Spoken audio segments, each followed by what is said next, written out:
Okay, boys, I think we can start just a little bit earlier than the timer. Now, let me know if the chat is too big. I changed it a bit, but now looking at the stream, it might be a little bit too big.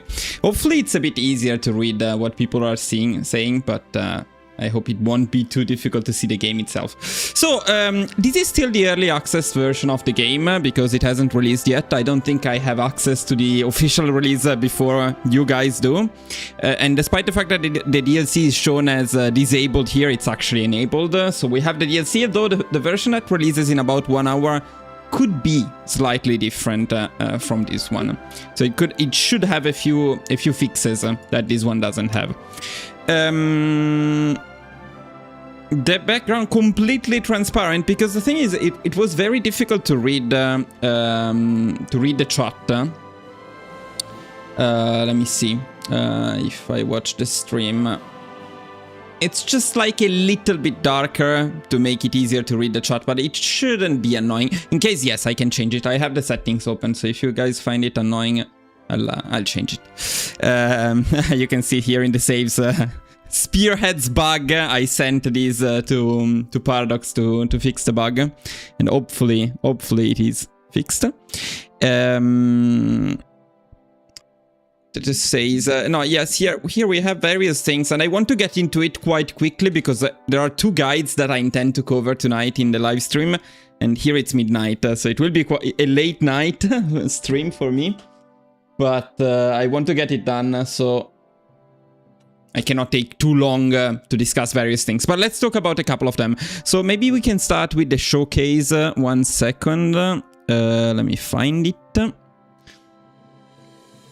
Yeah, we'll talk a bit about Communist Australia. It's one of the things that I tried. But first, let's go into the showcase a little bit for the various regimental companies. Now we'll need to study them in a few videos, I think. Will take a little bit before we can make a guide. But again, quickly, we can take a look. So this is exactly what I prepared for the stream, for the video, and it is simply to showcase the types of battalions that use the same regimental companies.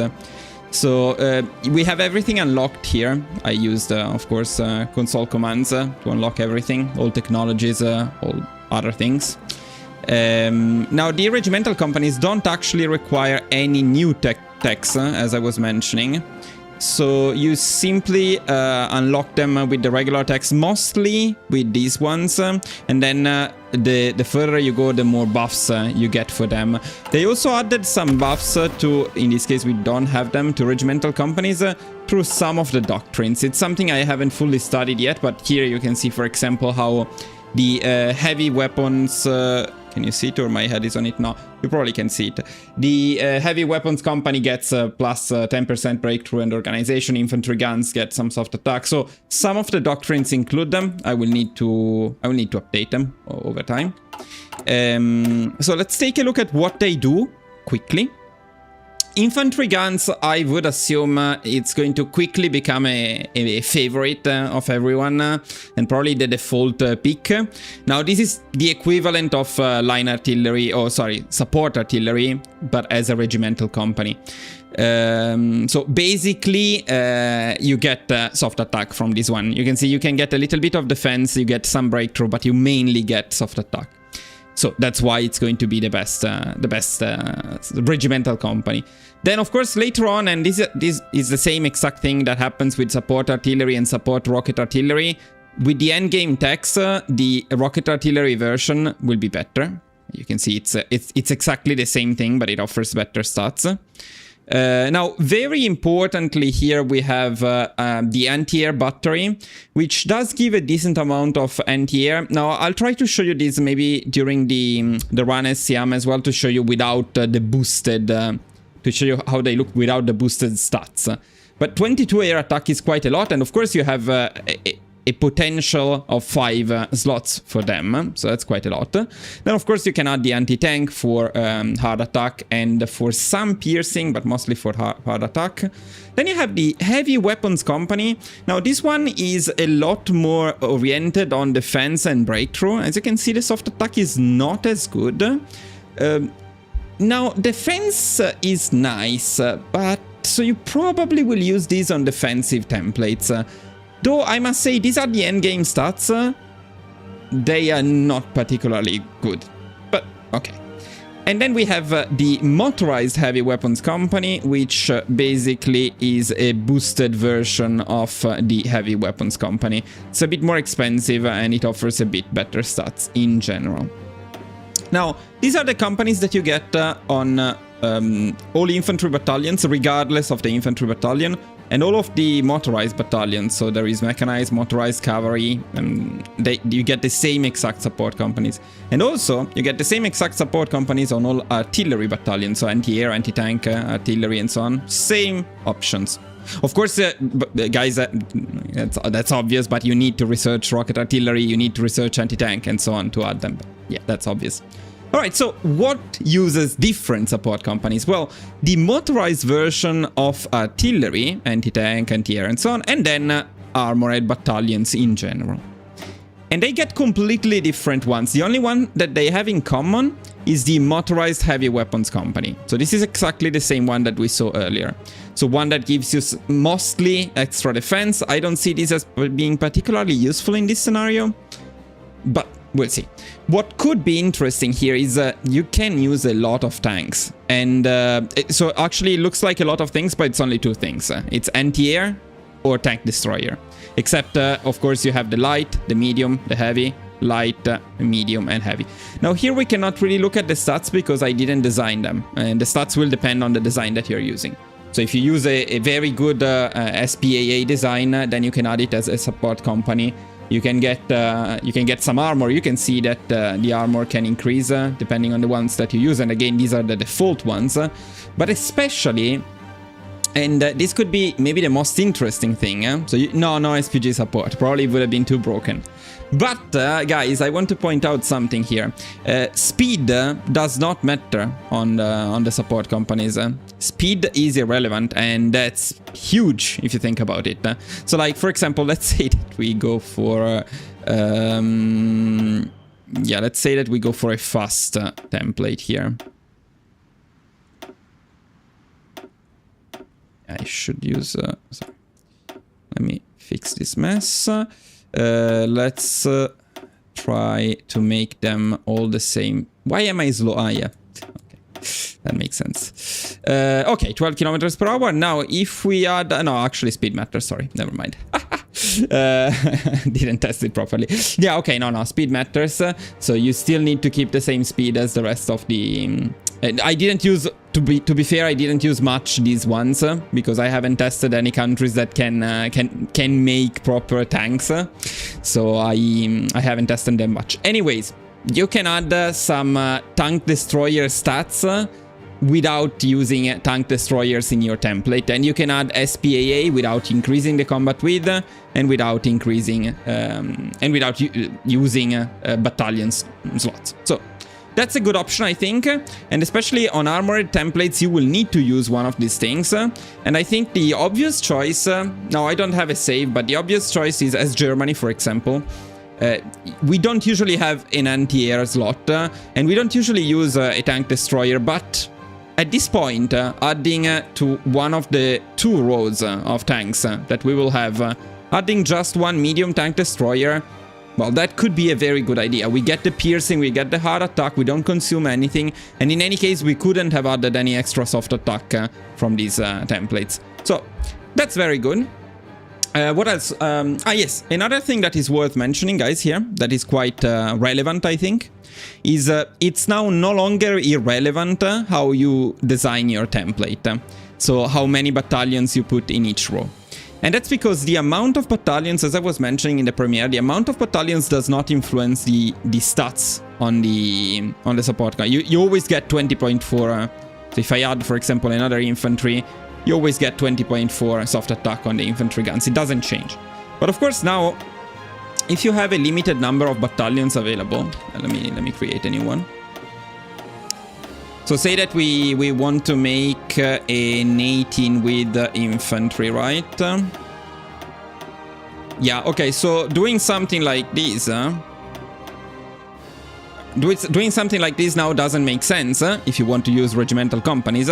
So it will always be better to do something like this instead, because in this way you can get 3 regimental company slots rather than 2 regimental company slots. So the way you put your battalions in here is no longer irrelevant. Yeah, I think this is the best part of this DLC, and it's not part of the DLC, it's part of the free update. But in my opinion, this is the best part of what we are getting. Now, one thing to consider here is that regimental companies may seem OP, but the organization loss is huge. Let me show you on something like Mountaineers here, and this is with all... Okay, actually, let's do something like... Let's assume that we're using a small Mountaineers template. Now, we have a limited cap, so we do something like this. For example, this is a template I like. So 15 with Mountaineers with some artillery. Now, here, when you add infantry guns, you lose 8.5 organization. And that's quite big. So the organization loss, especially on small templates, can be quite punishing. So it's not like you can spam them without even thinking. You need to consider the fact that they will increase the supply use and they will reduce the organization potentially significantly.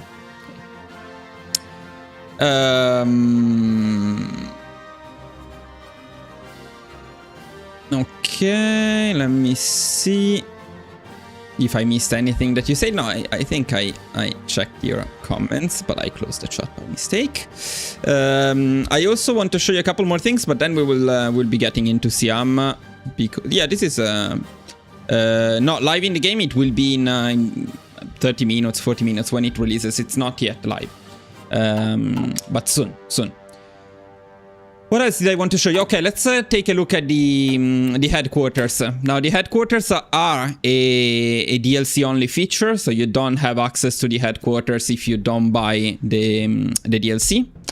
Now, the headquarters itself, let's create... I might have disbanded all of my armies, so I cannot do that. So let's load something that can do that. Maybe. So I will also show you that. Let's go with the late game communist Australia, and let's see if I have something to show you here. Yeah. Kind of. The epic accent of this soldier. Listen up. Get going. Okay, anyways, so to deploy the army headquarters, you need to have, of course, a general on your army. And then you need to have designed a headquarters, but I think every country starts with at least a basic one.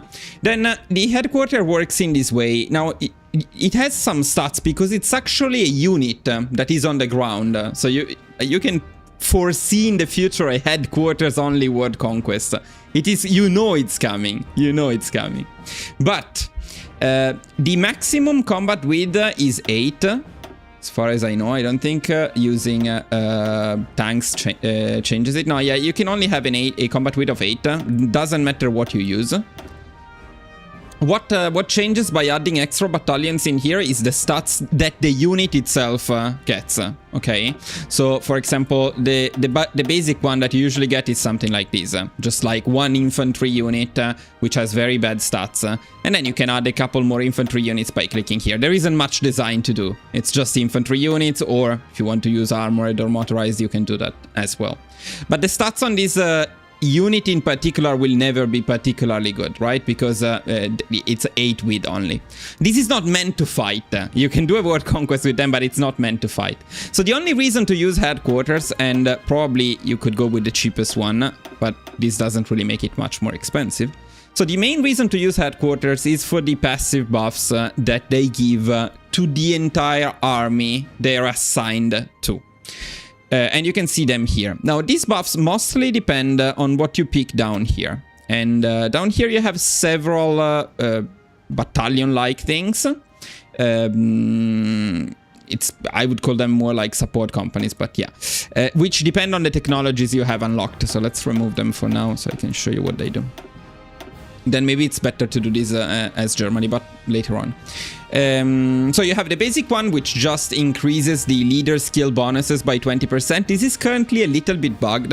so hopefully they will fix it in the live version. It doesn't seem to work at all, but it should increase the leader skill bonuses by 20%, which is not irrelevant. Not irrelevant. Then you have one for naval invasions, especially though for marines. You get some shore bombardment, amphibious invasion speed, and so on. You get this one for airborne invasions, damage reduction against CAS, 5%, that's nice. Air superiority bonus plus 5%, that's nice if you have air superiority, of course.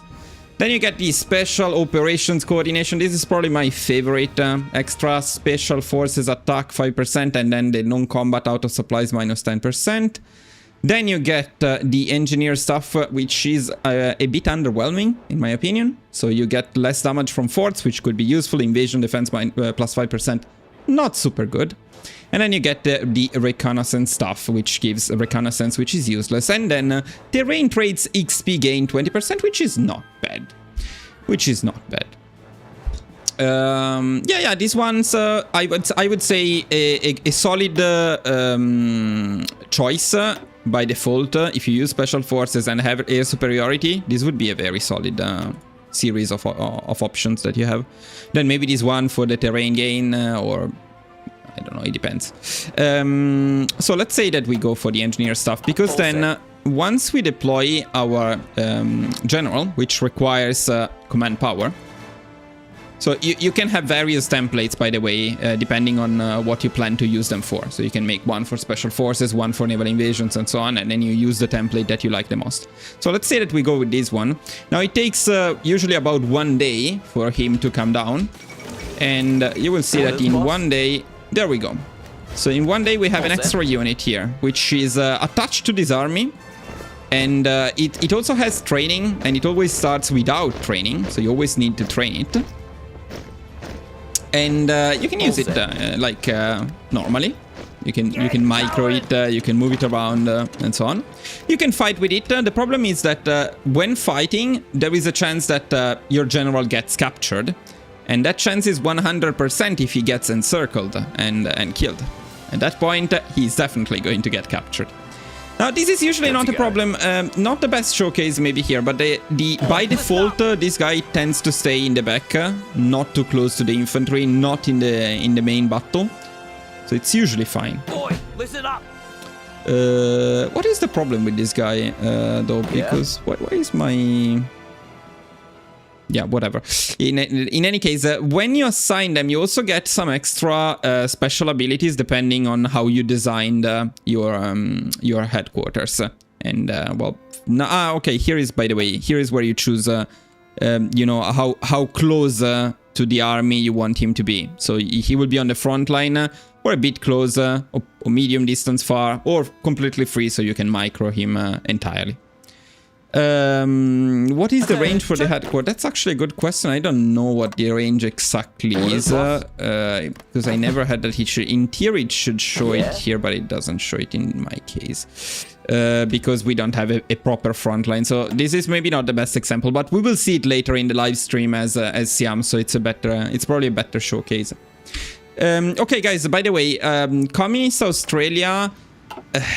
Communist Australia is a bit underwhelming. Hopefully some other streamers will be able to show you something a bit more interesting with Communist Australia. That's why I decided not to showcase it. As you can see, it is April 1941. Takes a long time to get going. And basically what Communist Australia is all about is infiltrating other countries in the region with communism.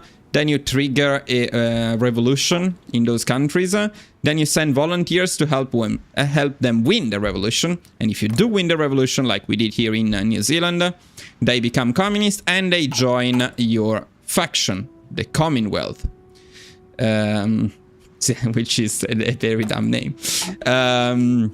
So in this case here, we did it with New Zealand, and we did it with Malaya. So Malaya and New Zealand became communist and became part of our faction. And then we tried, or at least I tried to do it with the Philippines. The problem is we got to a place where there are absolutely no supplies, and we got completely stuck, and I gave up. So I couldn't take the Philippines. Now, technically, at some point, you can get to Europe by going down this path here, though you do need an army that is at least 30% or more compared to the United Kingdom, which is probably possible, especially if you cheese it a bit. Fighting strength ratio, I don't know, but probably spamming 2 with divisions would work. So then you get this one, you get military access and so on with Ireland, and then there is a revolution, and then you get to fight the United Kingdom. You can start a communist revolution in Liverpool, and you can eventually take down the UK. Now, I don't think you can honestly, unless you cheese, I don't think you can do it early, because this was not an optimized run, but I was trying my best, and it's 1941. So overall, didn't feel like an awesome path. And the fascist one felt even more underwhelming, in the sense that at some point you simply leave the Allies and join the Axis. But that's it. You don't get any coring potential. You don't get any expansion potential. You're just here in the middle of the ocean, and yeah, very, very tough. I mean, it's a very difficult region. We cannot deny that. So that's, I don't know if this is the best region to cover in a DLC, but that's what it is. Okay, boys, I think it's time to show you SIAM, because then I will be showing you indeed, but this is coming probably in, would you still recommend? I never recommended this. No, I do not recommend this. I don't think this DLC is worth it in general. But oh, thank you, man. Thank you so much for the donation. No, Australia most likely no. Now, what we will be doing is SIAM for sure. I will show you soon because we'll play it. And SIAM is a good example of 2 aspects of this DLC. That's why I wanted to showcase SIAM today. Indonesia, in my opinion, is the best. So I will make a guide for... I already have the guide for Indonesia, but I haven't recorded it yet. It is the best because it has the highest potential of taking the UK, which is the most important thing. So, as you can see here, we managed to take the UK down, and we are not at war with the United States, so we could do it in time. And without cheesing, I think this is the only country in the DLC that can achieve something like this. So yeah, Indonesia can work. However, and they may fix this, but the focus tree gets very, very broken, because most of the let me show you. So most of the focuses require you to be either the Netherlands or a puppet of the Netherlands, which means that at some point you cannot pick anything anymore. Like everything in here, for example, you need to be the Netherlands. So a huge part, and this stuff here, you need to have mismanaged administration, which you cannot have. This stuff here, you need to have another leader, which was this one. So the focus tree, which is already not particularly big, like 70% of it, no, 70% is too much, but 50% of it becomes unavailable. And this one, you need to be at war with Japan. So, you know, like, there is a focus tree, but you cannot pick focuses from it, because it's all either you must be the Netherlands, you must be a subject of the Netherlands, you must be at war with Japan, you must have that guy, and you don't have that guy. So basically, that's it. Yeah. Okay. But not too many spoilers about this, because this will be covered in a future guide. So let's get going with SIAM, I would say. We'll start from 0. And this has been brought up with the developers, and they are probably working on a way to make those focuses available even when you're not the Netherlands. Especially since you actually are the Netherlands. So, where the fuck is it? Ah, yeah, by the way, new thing here. Yeah, very, very fancy new thing here. So, where the fuck is SIAM? Here. I don't know how much it costs, but you know, it also depends on the region, so you need to check on Steam directly, because it's always depending on the region. Now, okay guys, so now we are starting to be serious, and by the way, this first part, the first guide that I will show you, I'm not going to edit it into an edited country guide, although the spreadsheet is available, but it is a partial guide, and you will see why. The second one, though, I want to edit it later on. So I will try to maybe I will be interacting a little bit less with you guys and focus a bit more. So I can tomorrow, day after tomorrow, edit it into a proper video. For now, we can still talk about it. So let's take a look at the SIAM focus tree. Not particularly big because this stuff here is army. This stuff here is all about Japan. So this only comes into play when you interact with Japan. This is about the navy. So let's say, to simplify, we ignore the navy, so this part doesn't exist. We ignore Japan, so this part doesn't exist. The army, yes, we will work on the army. This part is the industry. It's split, so it's actually only half of this. And some of this stuff is very good. And then in here, you do have access to both paths. These ones are not exclusive with each other. However, these ones are exclusive with each other. And I will show you now the democratic SIAM path, which in my opinion is a perfect example of how this DLC is extremely underwhelming in certain aspects.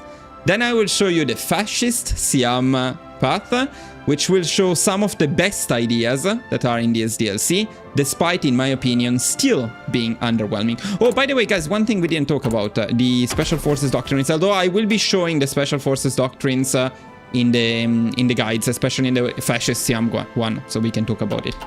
Okay, so let's go with the democratic. Let me open my own spreadsheet here. Okay. So, 1 second. Sorry. Here, 2 memberships. 3 guides. SIAM democratic. There we go. This will be fast. This will be very fast. Since people always say like the focus trees are too long, well, the first one takes 7 days. You'll be happy. I don't, honestly, I hate short focuses because you just need to pick another one immediately. But yeah, 7 days. Okay, let's go. Some normal shit here, nothing fancy.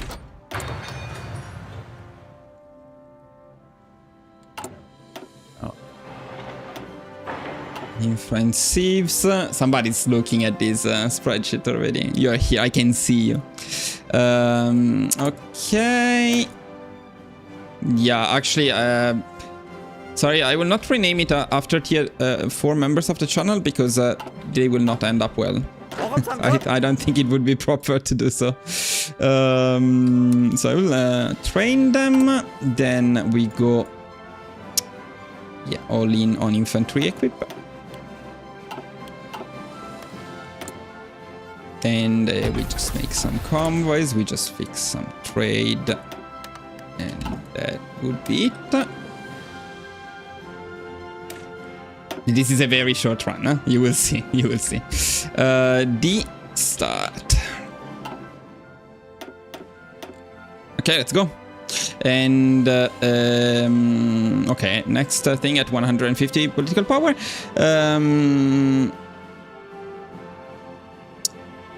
You lose 3 days, yes. If you wouldn't recommend buying this DLC, what should I buy instead? The order I would prioritize is No Step Back and Buy Blood Alone. If you already have those two, maybe La Resistance is the third best. And then even though it's a bad DLC, terrible DLC, No Compromise, No Surrender now is actually important because of the faction mechanics. So you may need it. It's not a good DLC, but you may need it. Okay, focus already. I'll not be explaining much in terms of the focuses. I forgot to train the Navy and I forgot to train the fleets. Not particularly important for this one, but let's do it.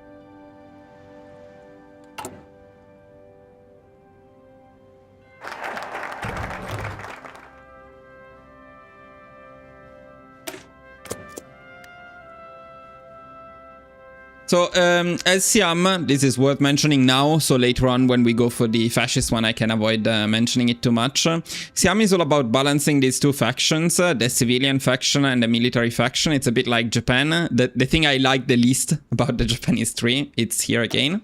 And the main way to balance these two factions is by picking focuses. So certain focuses will make the military faction happy, and the civilian faction unhappy. So generally speaking, yeah, Götterdämmerung, good point, Alessandro. Although Götterdämmerung is not particularly needed, but it is a good DLC. Yes, I agree. So it would be probably No Step Back by Blood Alone, Götter Damerong, La Resistance, and then No Compromise, No Surrender. Yes, I wanted to mention there are some focuses that just increase the faction support without decreasing the other faction support. So it is possible to get full support from both, but it takes a while. Civilian full support is particularly strong, but we'll talk about it later.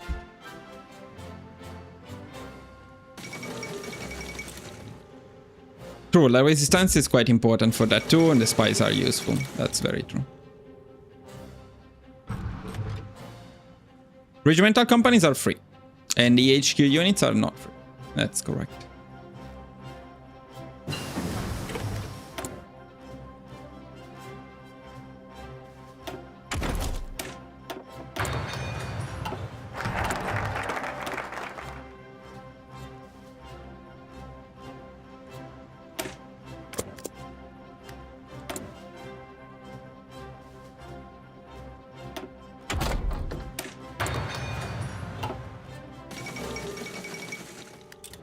We need to pick the Democratic Ambassador. Here. By the way, they are adding more of these. I don't know how you guys feel about these. No, well, actually, these people have always been there. It's a better example. Yeah, they're adding more of these military advisors that are not really just military advisors, but provide some other buffs, like this one. Communist China has a lot of them. I don't know how I feel about it. Honestly, I prefer the military stuff to only give military stuff and not other stuff. So like buffs to specific units. But in any case, we need the Democratic Ambassador.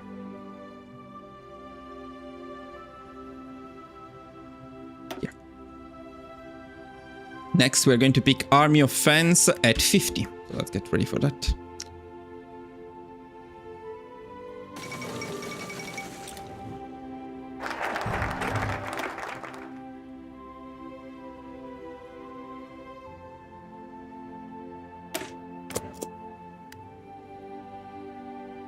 You're welcome, man.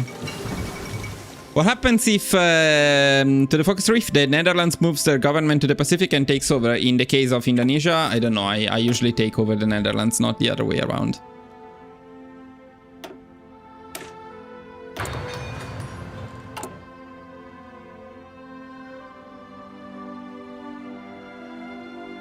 Yes, boys, please do like the video. It really helps. May not seem like much, but it does help. Okay, so Army of Fans, and yeah, so now you can see here that we have a bit of a problem, and that's because we have been picking focuses that boost civilian support, but they decrease the military support. And when military support goes low enough to rebellious, if you don't change that quickly, in 150 days, I think originally, or 40 days, you will get a civil war. Now, that can be avoided by picking focuses that boost the military support, but we want to rush becoming democratic as fast as possible. So what we're going to do instead here is, well, we're going to disband our army. You already know what's going to happen here, I think. Some cheese is going to happen here.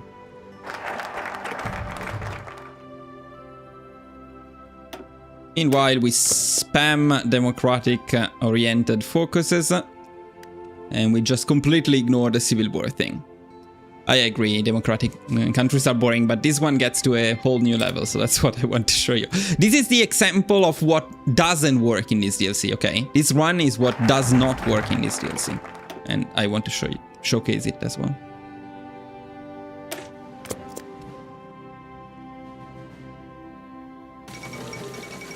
I think no, Evil Gandhi is a pretty good... Okay, Silent Workhorse a bit later. It's a pretty good democratic path. Though India in general is not great. Oh, by the way, I don't know if that's going to happen, but I asked Paradox to add either the option to include policies in the queue for MIOs or to finally get a notification when you have a policy available. And they say they are working on it, so let's hope.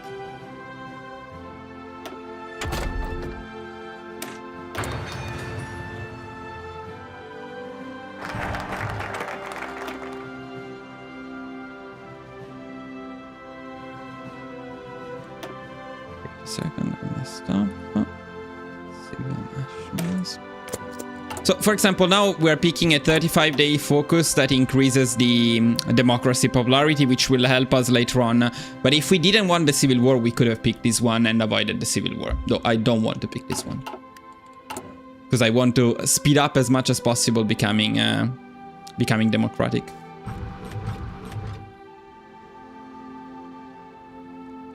So, civil war is going to happen very soon.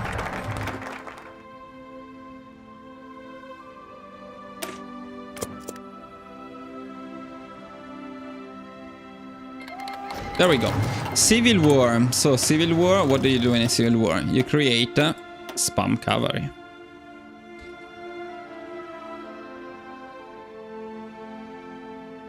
I don't know if we have occupied territory.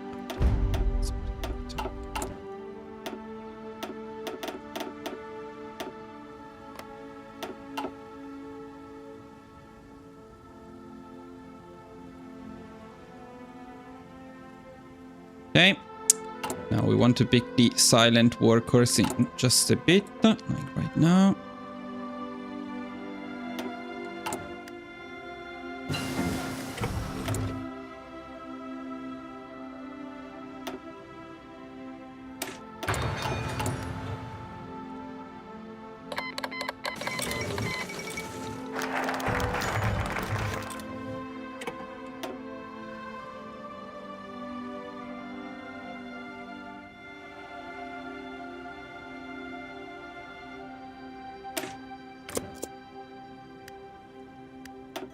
Okay. รับคำสั่งครับ รับทราบ Civil war done. รับคำสั่งครับ But that's not all.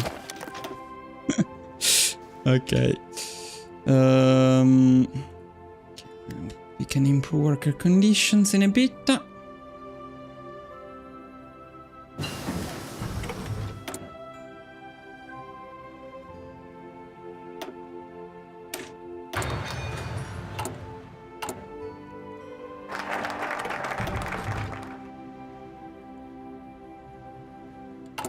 Okay, now we need more than 50% democratic support. We're going to get it very soon. Perfect.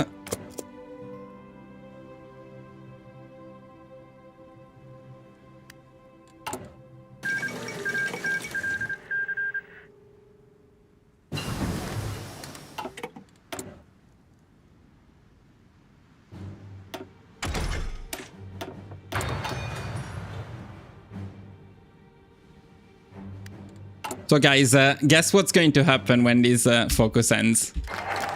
Civil War number 2. Okay.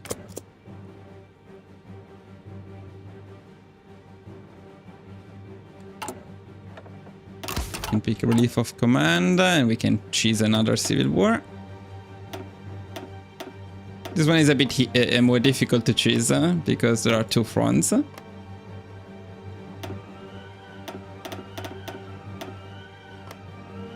Okay.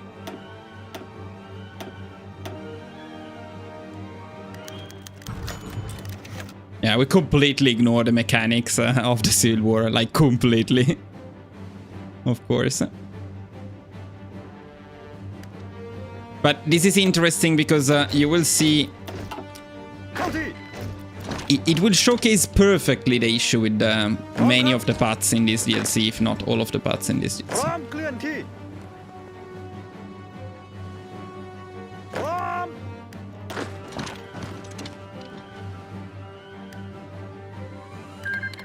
Okay, Civil War done. Okay, we have the popular figurehead. We're almost done with the guy. Okay.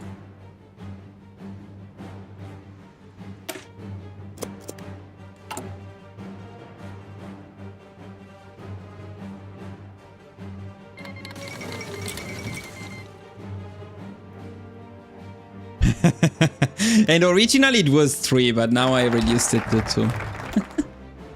with the more advanced version. I loved it because it was like Civil War, Civil War, Civil War. Because of course we will be getting another one at some point, but we can remove it with a focus in a bit. Before it happens, just before it happens. So, popular figurehead now. Let's go.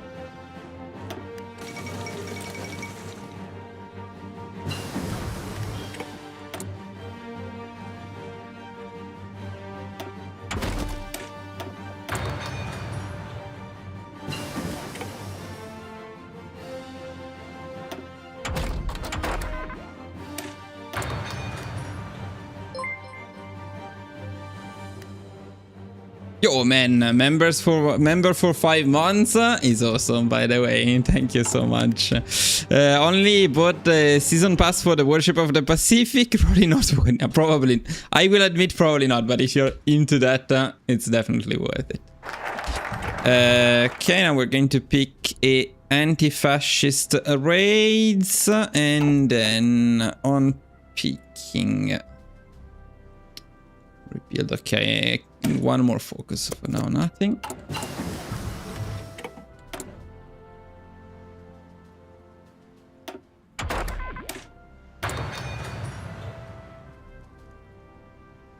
I also like 70 days focus. 70 days, there is nothing inherently wrong with 70 days focuses. They just need not to suck. It's not like because they are 70 days focuses, they are bad. They are bad if after 70 days you get 1 infrastructure or a 20 army experience, then they're bad. Okay, now... okay. It's I love how cheesy this run is, although this cheese doesn't really work.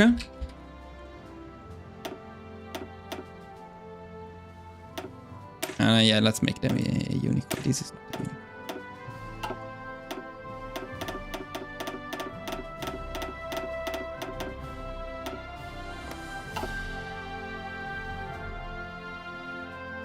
Okay, now we need to improve relations with all major countries. So that's the United States, France, Italy, the UK, Germany, the Soviet Union, Japan. Hope I didn't forget anybody.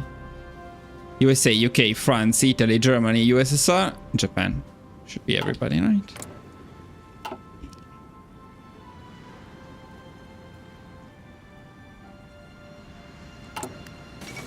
Actually, I'm not entirely sure we have enough political power for this, huh? Hopefully we do. Otherwise I should have removed the... should change maybe the order of something. No, it's okay though. We do get the relations. So that's because this focus here... no, actually it's not this one. It's this one that we get a bit later.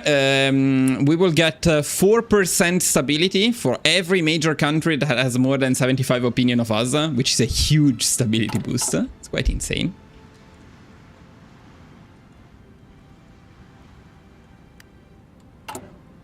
So I will definitely cancel that because that's a bit... let's see how much we got.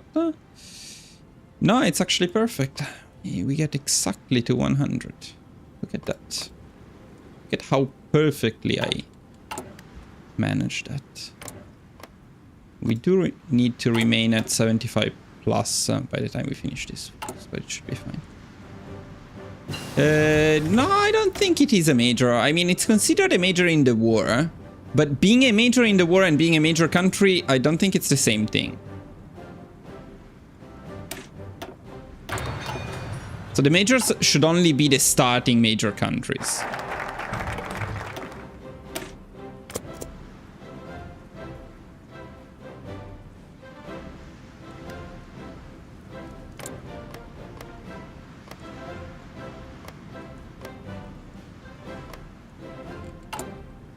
You'll soon see the stability boost coming. Then it should be considered a major. If that's the case, that's something we can test. But not now. Don't think it's worth it. You can test if you get another 4% stability by doing that.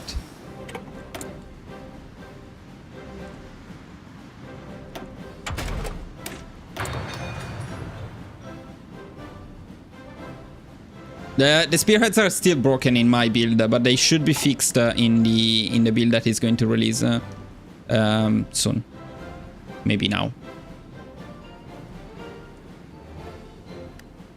You just check that we're still above 75. Yeah, it's all good. Yeah, so we're going to get the boost in stability very soon. There we go. Boys, now the real showcase. So now the problem, now the big problem that we have here. So we get to this point, no? We rushed and cheesed the democratic path to do it as fast as possible. And now we have only 3 options. We have join the allies, and that basically makes you fight with the allies. You get a war on, you get to declare war on Japan, you get some dockyards, you do get this thing which gives a lot of dockyard output, so technically you can maybe build a navy, maybe. You also get to get some ships here. I mean, we are still talking about a mighty 1 dockyard, but yeah. And then you finish with this one. And that's it, because these are exclusive with each other, okay? So, yeah, you just... that's it. Okay, then you join the United Front. That's the other option you have here. And then you get 2 military factories. You either declare war on... I mean, you say that you hate the communist or the nationalist. Then you have 2 exclusive options. And they not particularly great buffs. And then you get, in the end, after defeating one of the 2 Chinas, but you also need to defeat Japan, most likely, you get a new dawn over Asia, which doesn't give you anything. I mean, you get organization loss below 25%, minus 15%, attrition minus 4, HP plus 10%. Yeah, division attack 10%. I mean, it's not bad, but yeah, you don't get extra cores. You don't get anything, nothing, no land, no cores, nothing. Or, which I'm going to showcase now, you go for the Asian Democratic Compact. And I wanted to show you this one in particular because it's crazy. It's crazy how bad this is. So let me make a save just in case somebody wants to do something else at this point. Okay, so we go for this one. Now, when picking this one, we are going to deploy all of the divisions that we have been recruiting. The idea here is to get some influence. By the way, DJ Pera, thank you so much for the donation. Yugoslavia for major country. Yes, absolutely. And, okay, so you will see what happens when we finish this one. No, the Fascist UK guide works very well. I tested it just the other day. Let's see if we can deploy a bit more. Yeah, okay, so what happened now is we unlocked some things, which are these ones. We can demand the release of Laos, Cambodia, and Vietnam. So, what do you think happens when you do this? Like, majority of the time, nothing happens. They just refuse. Let's see. They accept them. Okay, you're lucky. So, what happens if they accept then? Well, Laos joins our faction. It's not a puppet. It's just... we now have Laos in our faction. You cannot do anything. It's just like, you have Laos in your faction. Great. But let's see something a bit more realistic. Actually, let me pick... yeah, let's talk also a bit about these focuses here. So, you get some buffs per faction member in our faction, which is not necessarily bad, but then you need to get a lot of members first. This one too, if you have a big faction, can be stronger, but mind that you don't get any cores. Again, it's per faction member, so potentially good. Again, it's per faction member, so potentially good. And then finally, you get a very weird focus. It's so weird that at the end of this path, after focusing so much on everything, the only thing that you get is to get into an alliance with China. That's it. Nothing else. Now, these focuses would be better taken later, right? When you have people in your faction. But let's pick it now so I can show you the last one. Also, by the way, okay, let's do Cambodia now. Oh, wow, we are so lucky. They usually refuse, but okay. So we get Cambodia as well. Let's try Vietnam. Okay, I guess we got the luckiest one in the world. Then you can demand the independence of Australia. And I don't know if this will be fixed, but... okay, this is what usually happens with the other ones too, by the way. It's pure RNG. Just keep that in mind. So yeah, they usually refuse. You gain a war goal against the United Kingdom and 5% war support. Then let's ask the Philippines to become independent. And they accept, but they are still in the American Commonwealth. Maybe they are not a colony anymore. But yeah, and what do I do now? I mean, yes, great, they accepted. Now, what? Let's do British Malaya. Yeah, okay, them too. The UK accepts. Yeah, but they are still in the allies. So what now? Let's do the Dutch East Indies. The Netherlands refuses, so we get a claim on the Netherlands. Do the United Kingdom refuse for that one? And Guangdong Cliquet. Yeah, they accept, but again... they accept, but they are in the Chinese United Front, so... yeah. So that's it. Yeah, okay, so this was the end of the democratic path. This is the end of the rest that we have in here is industrial, military, Japan, and the navy. So this is the end of the political path. And yeah, no, actually the real end is stronger together, so let's get to that point so you can see it. No, they don't change faction. They just stay in their faction, so that's completely useless. Let's pick stronger together. And then you will see the end game for democratic SIAM.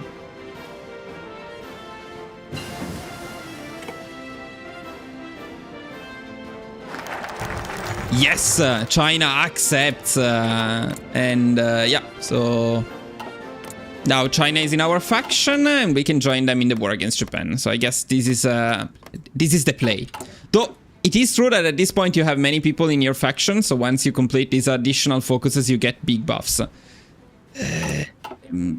But that's it. Now let's assume, yeah, okay, let's assume that they will fix it. So first of all, it's pure RNG. There is no control over this thing. Spamming divisions helps. This time they all accepted. In most of my test runs, they always refused, or maximum one of them accepted. So most of the time they refuse, and that's it. Then you join China and you have the potential to get some nice buffs. Though we do have a little bit of a problem here, because we will never get cores anywhere.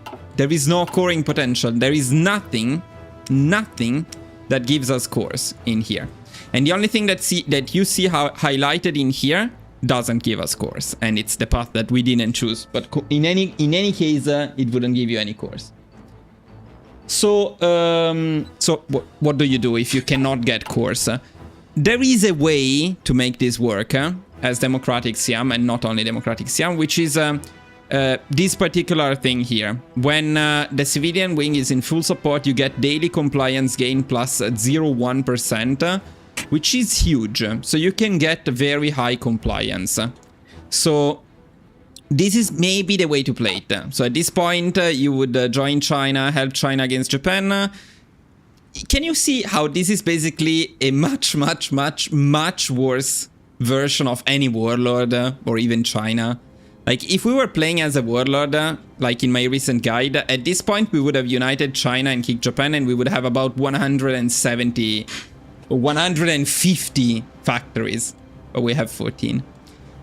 Yeah. Exactly. So yeah, you can join China. This one you join China. I mean, I guess they can also refuse that. And of course you need to fight Japan, because at some point Japan would attack you anyway. So yeah, this is the idea. So you, assuming that they fix this, you may get some of these puppets, some of these. No, never mention the word puppets. These are not puppets. We don't have any puppets. These are just allies in our faction. And which, by the way, will be called by China. So they will all be at war with Japan. They will lose their land. Japan will invade us. It's a complete mess. A complete mess.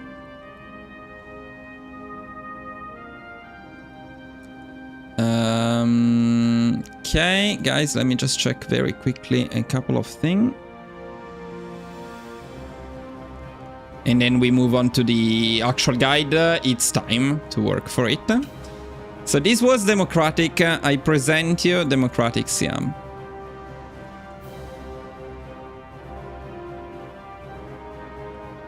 Now let's move on to a SIAM that makes a bit more sense. Though, guys, I need to be honest with you. This is the feeling. I chose SIAM because it's particularly representative of this.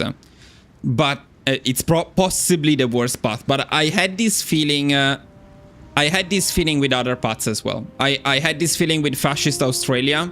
Fascist Australia is stronger because it's Australia, so you have a bigger industry. But at some point you join the Axis and that's it. And then nothing. You don't have coring potential. You don't have expansion. You know, in this place, everybody's in the fucking allies. You cannot expand. You cannot do anything.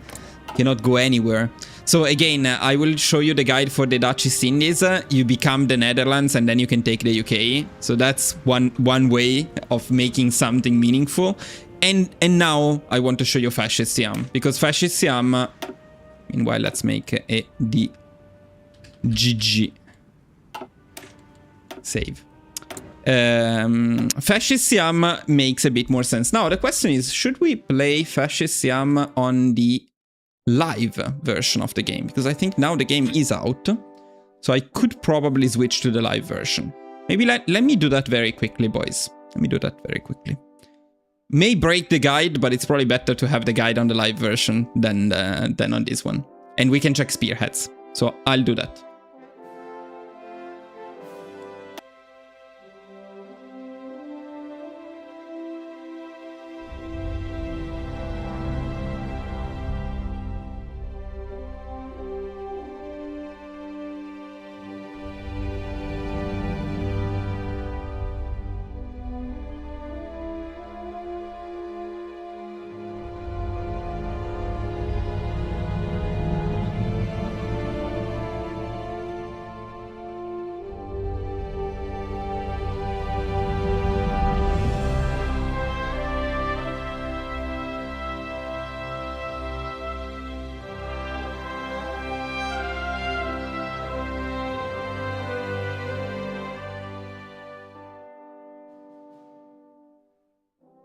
I think the spearheads, by the way, should be fixed, but isn't... okay, the shot was a bit behind.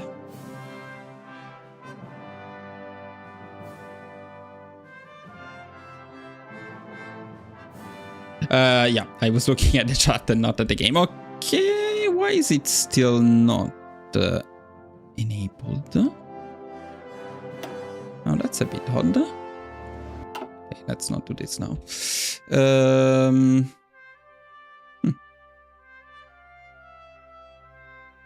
Okay, give me one more second, sorry.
Yeah, I don't know why the DLC is enabled, but here, do you guys see if anybody here bought the DLC?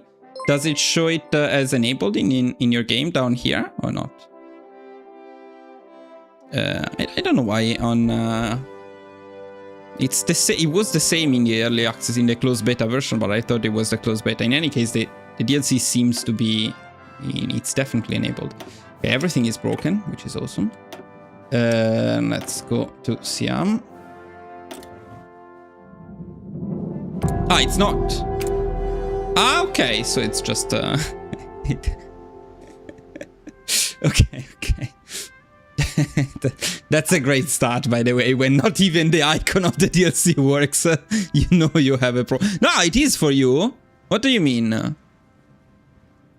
Yeah, okay, whatever. Well, either way. Apparently enabled or not, it's here. Okay, now we do the fascist one. But now, guys, I need to focus a bit more because, again, as I mentioned, I want to make this into a proper guide. And also this one is a bit longer. So it should take about 1 hour and 20 minutes or something like that if we do everything correctly. So let's get going.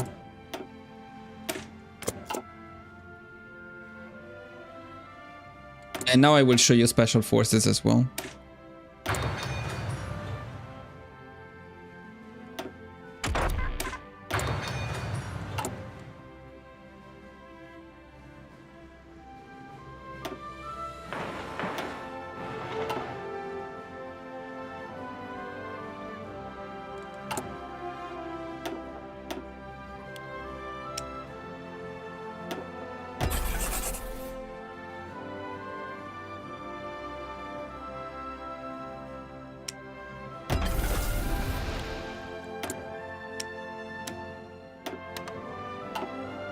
Yeah, actually, I need to explain the stuff that I'm doing. Okay, I'll do it later, but for now, it's good enough. As long as the DLC is actually enabled. Okay, so the building priority, very simple. The production priority, also very simple.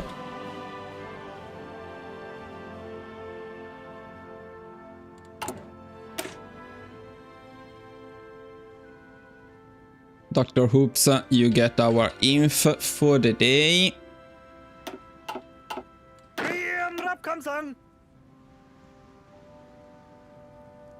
Train the inf, train the navy, train the planes. Be happy. Save the game.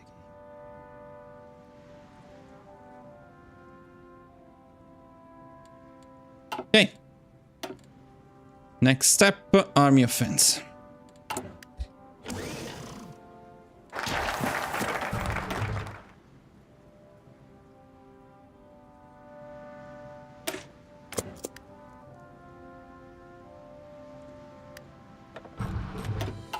Go.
Now we're going to explore a different part of the focus tree that we didn't explore earlier. That is actually pretty good, which is the Army of Siam. Good buffs overall. But then especially you get these 3 focuses. Plan for a short war. I think this is really bad. I cannot imagine many people picking this one. Though it is true that the efficiency, retention and growth for only 180 days is not that bad, and you still get 3 meals. But I think this is a no-brainer. You get 1 meal and then forever you get factory output 5% and military factory construction speed 5%. Long war is not bad either because the efficiency, retention and cap is nice, and research speed is also nice. And the line doctrine mastery gain is also nice, but I still prefer this one. In any case, we do need factories very early.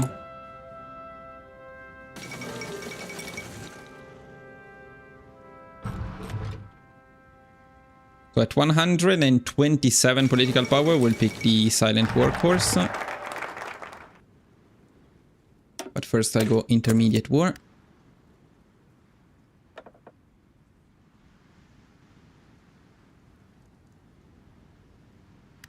Okay, we can now pick the...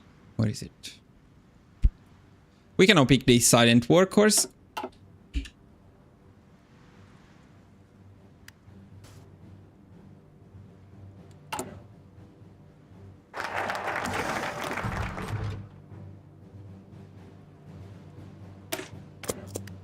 Now we're trying to boost a little bit our industry in this case, because unlike the previous run, we do need to fight, so we need to build up at least a bit of an industry.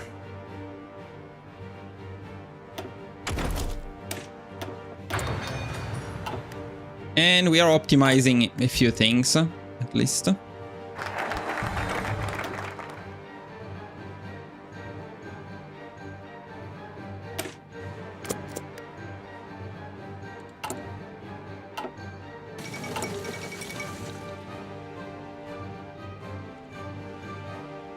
So we are mostly trying to get some military factories to produce enough equipment. Because in this path I will show you what in my opinion is the best idea of the DLC, which is a limited expansion wars.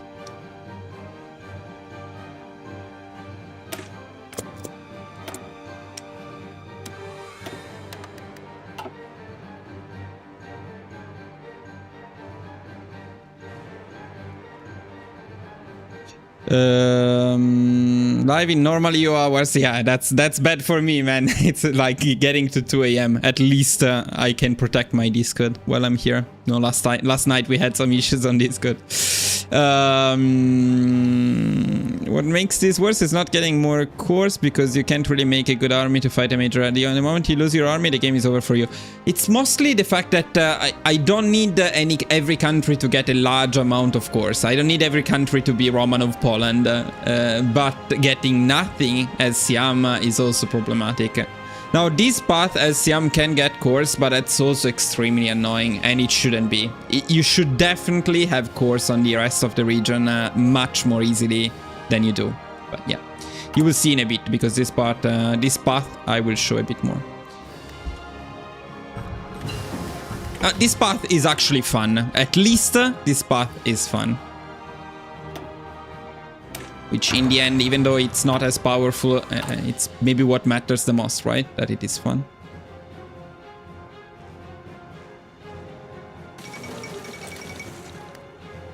Okay, we need to take the Prince of China, 127 political power. We need some of that juicy recruitable population factor. And we're going to pick the special forces, boys, so we can finally talk about something new here. So we're going to pick a Grand Doctrine. Now, I mentioned this a bit in the premiere, but expanded special forces gets very OP later in the run, because when you have a large army and you unlock the milestone, 8% special forces capacity multiplier gets quite insane, However, early on, Elite Special Forces is much better because 10 organization is very good. And 25-hour supply grace is also very good, especially in the bad regions in which we are fighting. So, I mostly prefer Elite Special Forces. And especially I hope this will be adjusted a bit to be less OP later on, so it doesn't become a mandatory pick. And ideally, as I mentioned in the premiere, they should give a special forces cap expansion early on, like plus 24, instead of the capacity multiplier. That way it will be more helpful for smaller countries and less OP for bigger ones. In any case, we go for elite special forces to get the best possible special forces. So I didn't talk much about this earlier, but after you pick the Grand Doctrine, you gain access to all of the sub-doctrines. Of course, you also need to have the relevant experience. So you still need army experience for the Mountaineers. You need Navy experience for Marines, air experience for paratroopers, and again Army experience for Rangers.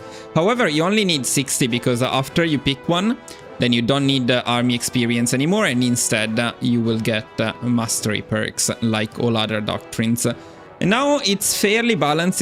It is still slower than it is with Army experience, but arguably better because you don't use Army experience.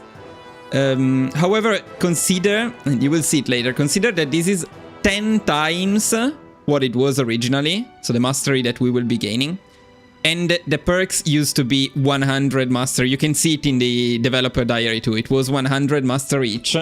And I personally insisted a lot. I mean, Bitter Steel also was on my side on this one, but we insisted a lot on this particular topic. And I like to believe, thanks to us, they fixed it and they made it actually viable. So now you will see that we will be able to unlock some of these perks. You know how the Navy mastery works. It was exactly the same. I remember in my first run, I used the Rangers, oh no, the Marines. It was the Marines as Indonesia to capitulate half of Europe and the UK, and I got like 80% towards the first perk in 1941. And it's like, maybe this is not good. Maybe this is not balanced. Alright, anyways. We also need to design and recruit Max Alp. Let's do that.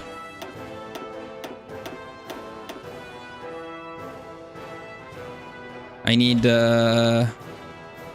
names. I need tier 3 members of the channel. Tier 4 members of the channel. 1 second. I'm never prepared for this. Okay. Okay, let's go for Wild CEO.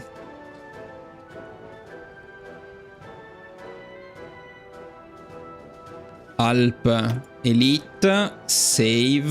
This will be our mountaineers. Then later on we'll also talk a bit about the regimental companies, of course. But now we want to deploy as many as possible, which should be 4.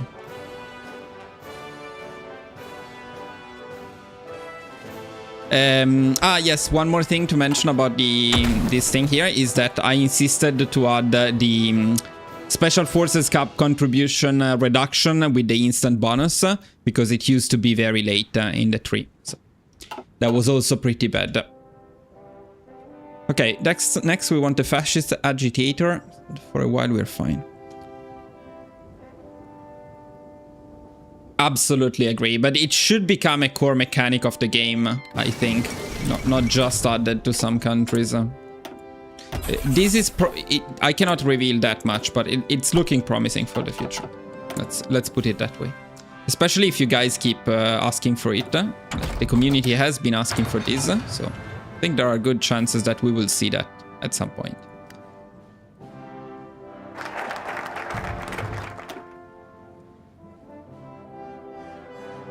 This focus was completely bugged. I hope they fixed it. So this gives you weekly war support until you declare war. But then if you're above 95% war support without declaring a war, you get a civil war. The thing is, it was bugged and you constantly got civil wars, like every 90 days. Even after the first one, even if you declare war, you know, every 90 days you had a civil war. It was very fun. Can we Flavian tier 3s get division ships named after us? In theory, no, but I will try to make an exception since you're here. Let me see if I can find a... Can I actually... let me show you the amazing captains. Look at them. They're there. Those are the captains. Isn't that amazing? You get the pride of the fleet, man. I'll give you the pride of the fleet. Nezos. How do I do that? Look at that. I don't think you will see much action today, but... the thing is, I cannot do it for everybody. I did it because you commented, but I don't have enough ships to...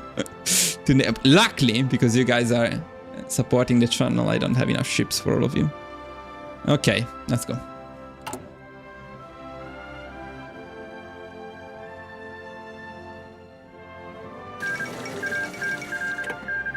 Let me see the comment I missed. Actually, about Special Forces Doctrine, since we can send volunteers in Spain and it's Germany, Italy, France, we can speedrun all of the sub-doctrines. I see some potential there. Yes, definitely. That's one of the reasons why the developers didn't want to implement my changes, because take the Soviet Union. If the Soviet Union sends their mountaineers to Spain and they farm experience or better mastery in Spain, they can very quickly get all of the mastery perks. That being said, in that case, it's probably a bit faster now than it was before. But at the same time, they would have farmed army experience. They could have used it for or the navy for the marines. That would still be faster than that. So I don't think that's OP. You will see how the mastery gain is in a bit in any case, so you can get an idea. And man, thank God my game is faster, because with all of the test runs I do, if I did not have a fast game, I would go even crazier than I'm going. Okay. So this is to avoid the civil war. This time we don't want this civil war, so we're going to pick this one to avoid it.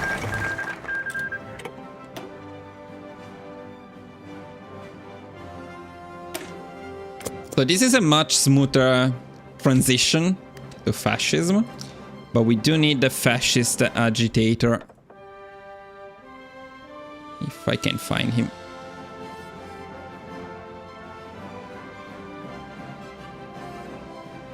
Am I blind? Ah, yes. Okay, so now we're picking the fascist agitator. And that's not all, actually. We also want to do something else, which is... yeah. Yeah, okay, so we're making some changes to our mountaineers. We're going to add a support artillery, line artillery and 2 infantry guns. Now here you can see the effects of infantry guns without all of the special researches and technologies. And you can see how they are not actually that good. Look at this one, for example. We gain 7.5 soft attack. We also lose 6.6 organization. It's actually not a good trade, but eventually it will be worth it. Let me see. Now I'm missing something else. Yes, we also want support artillery, but we cannot afford it. So in just a bit. No. Okay, now we also have support artillery. Okay, perfect. Let's continue.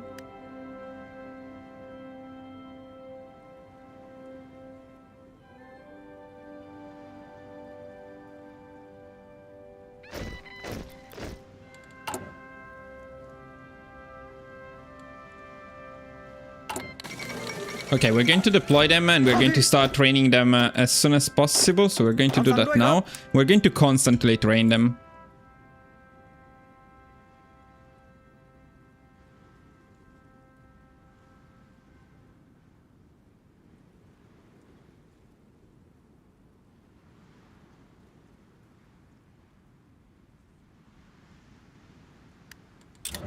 So, constantly training your special forces, yeah, not necessarily now, but we are still getting some mastery. But later on, we'll get, of course, more. Helps with the mastery. So it's a way to get some mastery without fighting. Because, of course, when you cannot send volunteers, that's pretty tough.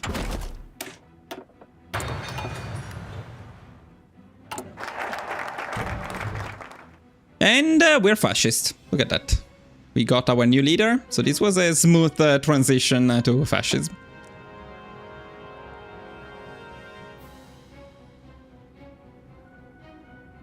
The people stay. Yeah, we risk the civil war again, so we still need to get rid of it.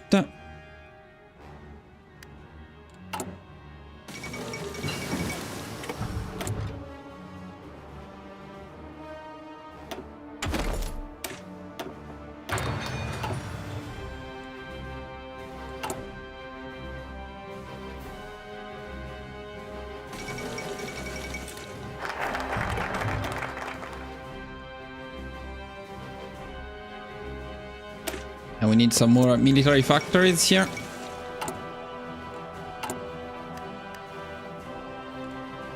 We're starting to get a bit more political power at this point.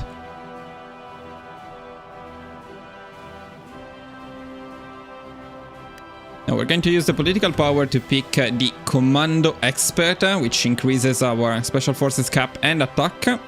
This will be a Special Forces oriented build.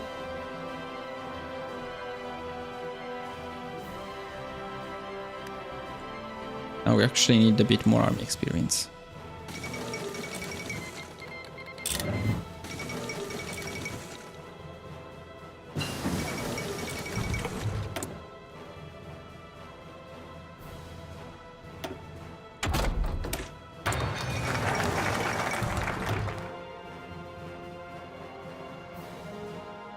We finally get the research slot a bit late, but we had other priorities.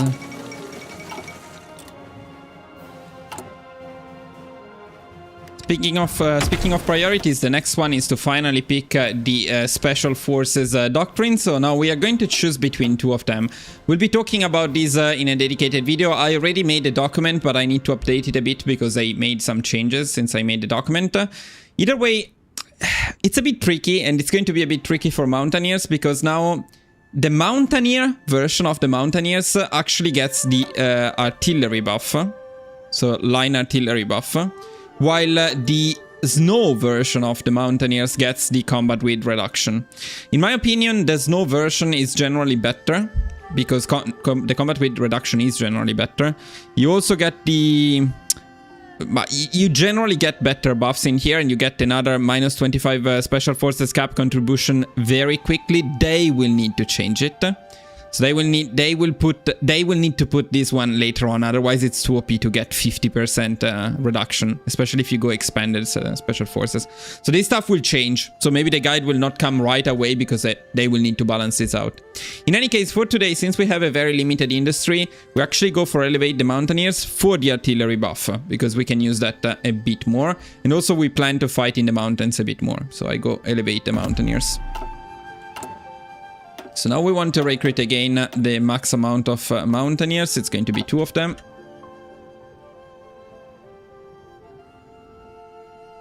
Going to add them to the training as soon as we can deploy them.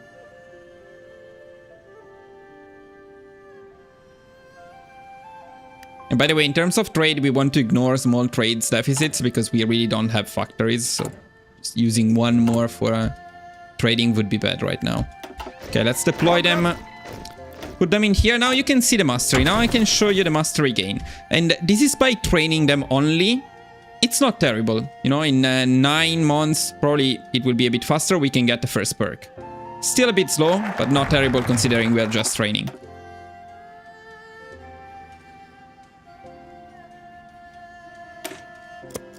So now we're going for improve worker conditions. We do need to work a bit on our stability.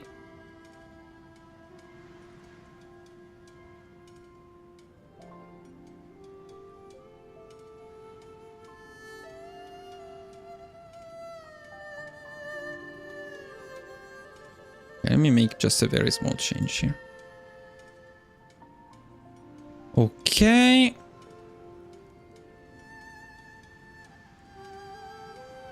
So now we can add to our Mountaineers also the Rangers.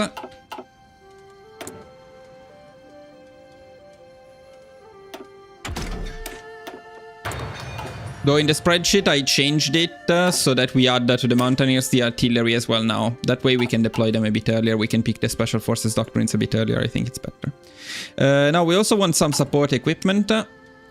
We're going to start producing it. 1 of them from infantry.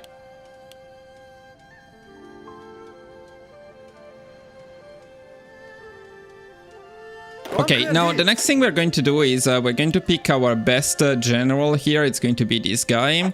We're going to assign him. Then we want to edit the headquarters. So we are going to start interacting with this new feature as well. I just need 10 army experience. Then I will give them the special operations coordination. So we get the Special Forces attack and the non-combat out of supply buff. And then we want to deploy this guy so we can train him as well. So again, we don't particularly care about the rest of the headquarters because Let me mention this again, it's probably worth it. Adding infantry battalions in here just makes this particular unit better. It doesn't affect the rest of the army. And this particular unit, you don't want to use it to fight in general, because the risk is that the general will be captured. So it's not worth it, and it cannot be good anyway.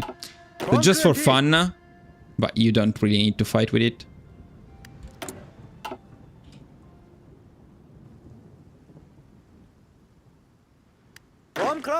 So once he's deployed, and he will be deployed when we produce the infantry equip, the support equip required, we'll be training it as well.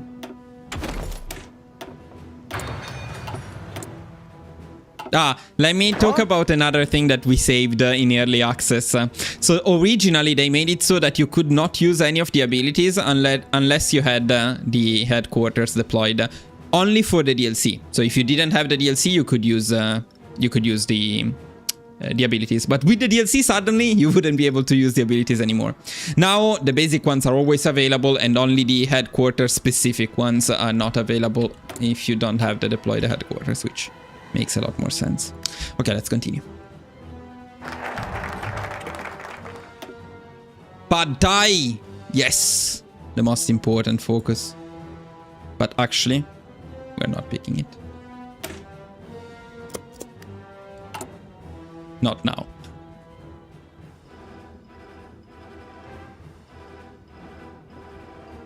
So now we're trying to boost over time a bit our industry, and we are getting this partial debuff. It actually boosts ability. We're getting it early. Now we're getting Pad Thai.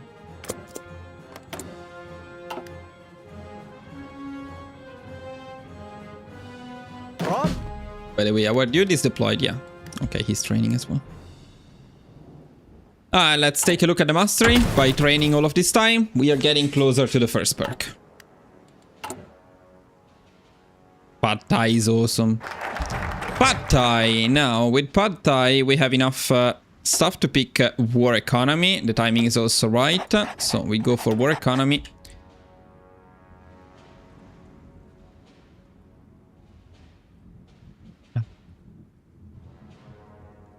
What was that?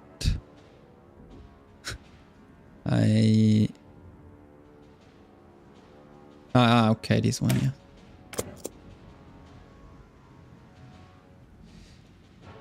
War economy, design cavalry to with. Okay, it's time for some cavalry, boys. Can I? Okay. Yeah, I don't know if it's worthy of a member, but Gator Cat, I guess today you will get some spam cavalry, sorry.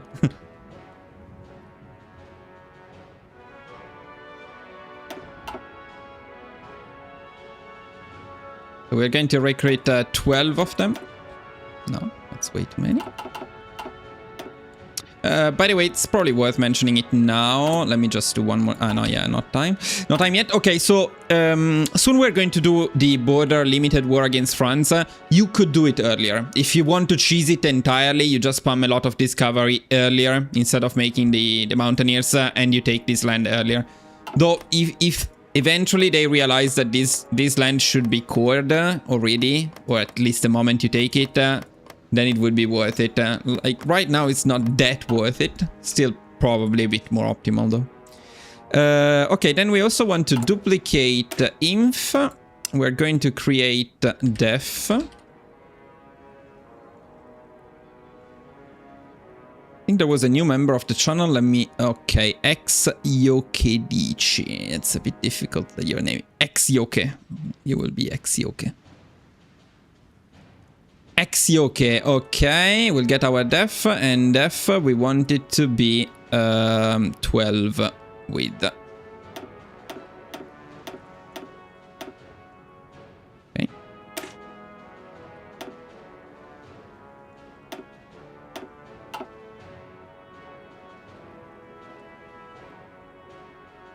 Okay, we're going to recruit 20. You actually cannot do that yet, but we'll do it as soon as possible. We're also going to change these guys into def.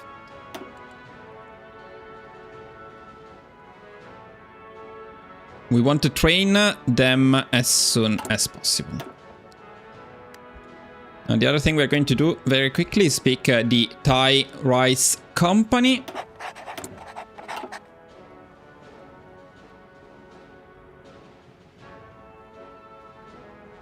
And we're going to pick also soon the political loyalty spirit, which is not huge at the moment, but it's still helpful. Still a 4% stability. Better than nothing. We want the engineer company 1. Okay, and then we need to keep an eye here because we need to deploy these people. Okay. So we got our cavalry. Train the cavalry as well. And let's start deploying these divisions. So we need another 10.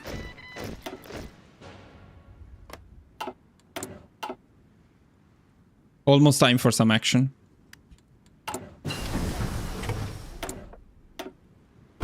Also, another thing that another creator asked for, and it's a good idea, would be to automatically put the queue of the MIOs without clicking it, which would be nice.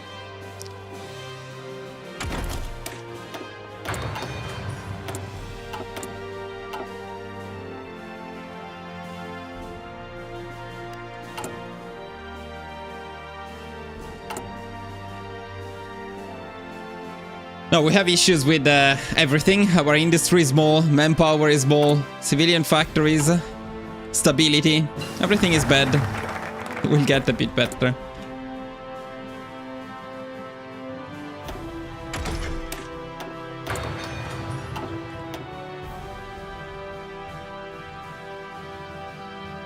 So, we are getting ready.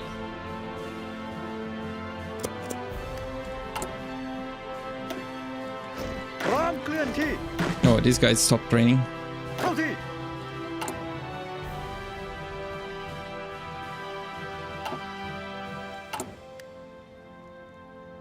One thing.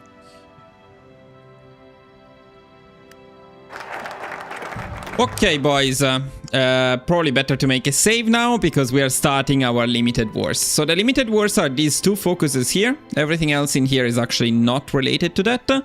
Though this one does give you the cores on the land around us. This is the only focus that gives us some cores at SIAM, finally. The problem is you need 65% compliance everywhere to get your damn cores. That really shouldn't be required. Like, after winning all of these wars, limited wars and so on, this focus should just give you the cores without requiring compliance. But okay. So we're going to pick recover Indochina, and then we are going to prepare immediately the army to fight that. So let's also make sure to promote a marshal and assign some other units.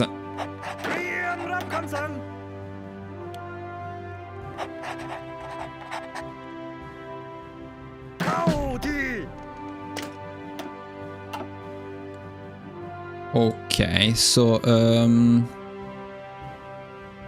yes. So by attacking very quickly, we should be able to avoid mostly fighting. And that's why rushing cavalry and spamming cavalry is actually a very good idea in this case. So what we're going to do is we're going to set up the cavalry in this part of the front. And the absolute priority here is to rush the harbors. If you can rush the harbors, which is 1, 2, 3, and 4, then France cannot reinforce them, and you just win. If they can keep a harbor, that will become a bit problematic. So usually we push with everything and everyone, and the mountaineers that are the best units we keep for Hanoi, which is the area that is more likely to be defended, so where we may need the extra firepower. Let's also give them these. Let's give them these as well. And the fleet technically could be sent there, though it's a little bit risky. But we'll do it anyway. Just in case.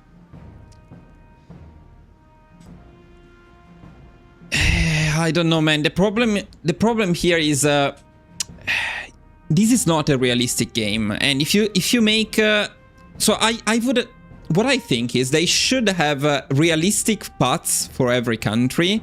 But then if some countries have overpowered very cool, very good paths, then you need to give them to other countries too, because if Finland, for example, has an amazing fascist path, and then you take Australia, Siam, the Dutch East Indies, and they have no powerful path at all, only realistic ones. I get the challenge, but they are just underwhelming. You know what I mean? So for Siam, give them a challenging path, a realistic path, give them a powerful path as well, like other countries do. Let's make a save here in any case, because this part can be tricky.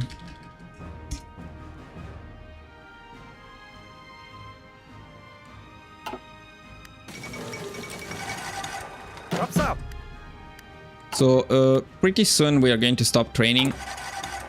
I would have liked to have a few more divisions, but it's okay. We can probably get a few more divisions and stop training them. Yeah, close timing, but we did get the 24. Let's also get the infantry expert.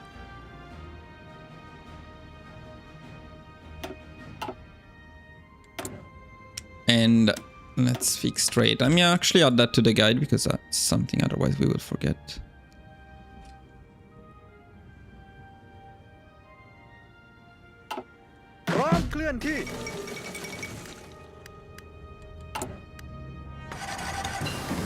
And we need to be very fast.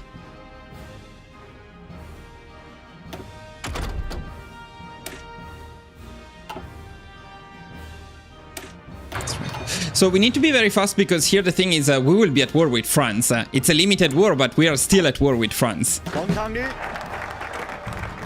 Okay. And we're going to pick...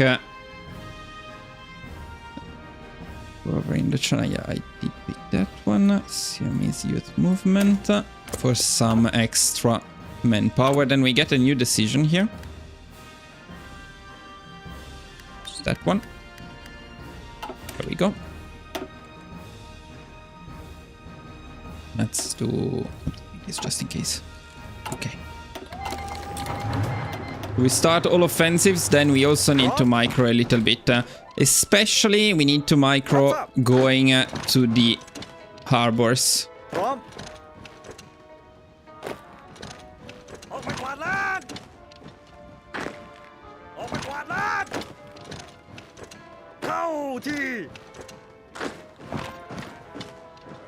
Then we also need to micro going to Hanoi.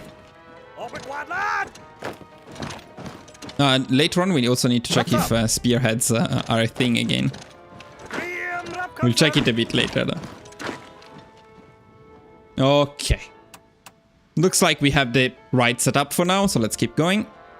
And let's hope that we are fast enough. Yeah, that tank will be annoying for sure.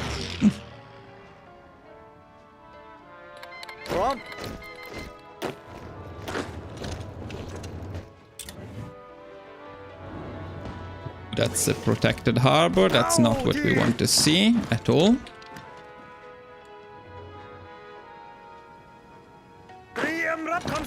Oh, let's get at least an encirclement here, then maybe we can take care of it.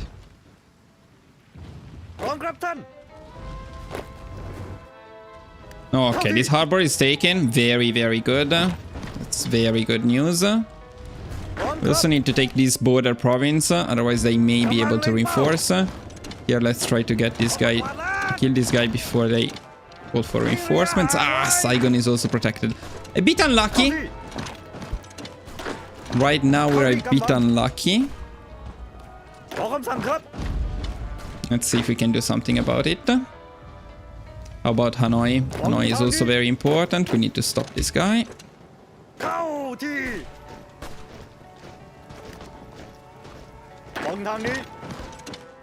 And so overall it's fine. Though I am a bit worried about Saigon, but we may not need it if we are lucky elsewhere.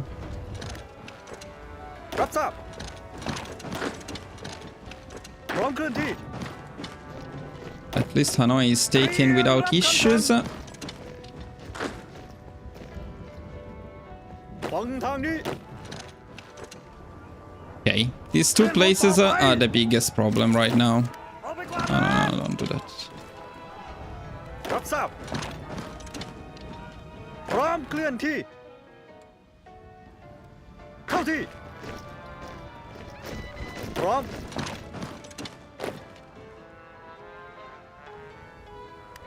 เข้าที่ We may be able to get Saigon. Let's see. พร้อม Yes. ยกเลิกภารกิจ Nice. Very, พร้อม very nice. เข้าที่เตรียมรับคำสั่งพร้อมเคลื่อนที่ Sorry guys, I need to focus this part. Oh, yes, that's what we want to see. We did it. So the limited war is won. So here continuing is not a good option because you stay at war with France. So we're just going to take our victory. Our strength is undeniable. Now, it says set the rule can join factions, but I believe we cannot join factions. I think that's bugged, right? It's actually, maybe they fixed it. No, okay, wait, let me see with some other people. Okay, maybe they fixed it, although we are not an East Asian country, apparently. Okay, it used to be bugged, so you couldn't join a faction even after doing that. So yeah, cool. We won the limited war. We got the white peace. We got Vietnam. That's nice. The problem is this is all occupied states, so it's not as nice. But yeah, better than nothing. Now we need to get ready. No time to rest because we go after Burma immediately. And Burma is the other challenging one. Burma can be a little bit tricky, so we need to prepare for it. So we're going to try and push with the mountaineers in here. รับทราบ And we're going to set these guys on the entire front, but we're going to ignore completely Malaya. So the idea here is we want to push them before Malaya becomes a factor. And then we're going to set the cavalry mostly in this area here. And the hope is that we can find at least a little opening somewhere in there to go through. Let's make sure that they go there fast.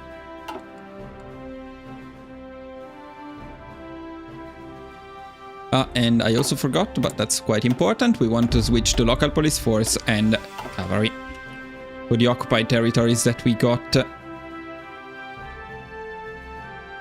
Okay, let me check the chat because I ignored you guys for a while. Take a couple of minutes here. Oh wow, you have been talking a lot. They should make the paths more balanced, more fun to play. Yes, that's that's the point. Again, one historical, one challenging, one a bit weird, maybe a bit overpowered. Still waiting for the game to realize you bought the expansion. There are two types of alternative history, boring or OP. Yes, maybe they could make it a bit more balanced, but again, the game now already has the OP parts, so you should have some of them. Not completely OP, but at least fun, like fascist Finland. At least you start with good compliance. That's true. The problem is you lose it for a bit. Then later on we will be getting it, but we need to boost the civilian faction. And right now we're full military, but we will need to boost civilians, so you get a lot of... you do get a lot of compliance eventually. But it takes a while. So I don't think we can boost much our army here, but we're still going to try. Please be fast. Now we do actually have some time here. We're not that much in a hurry. เข้าที่ We may be able to train them a bit more actually.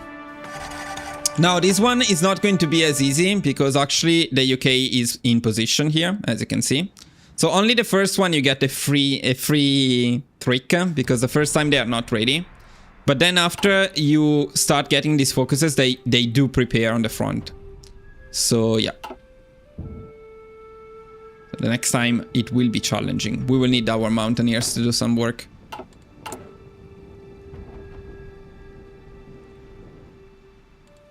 speed it up. Okay. So it's time for our British land. I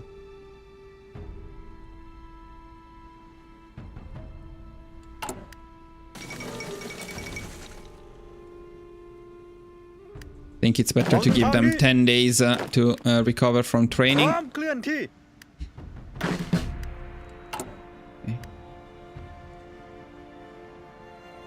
And you can see the amount of divisions they have over there. It's quite scary. Hopefully we can get it done.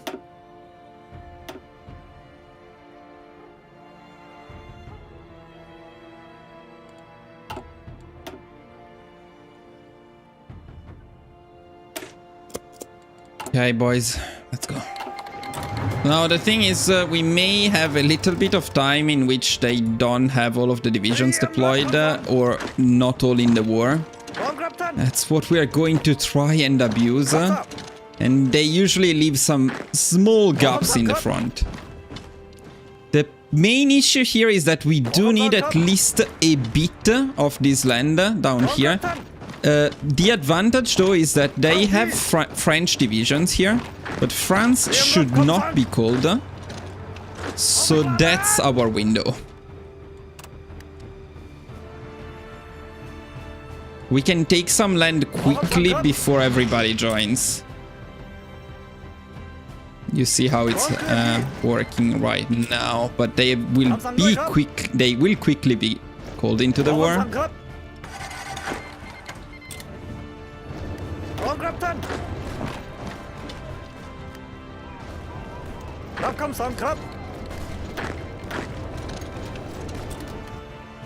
Okay, we work quite fast down here, which is fantastic.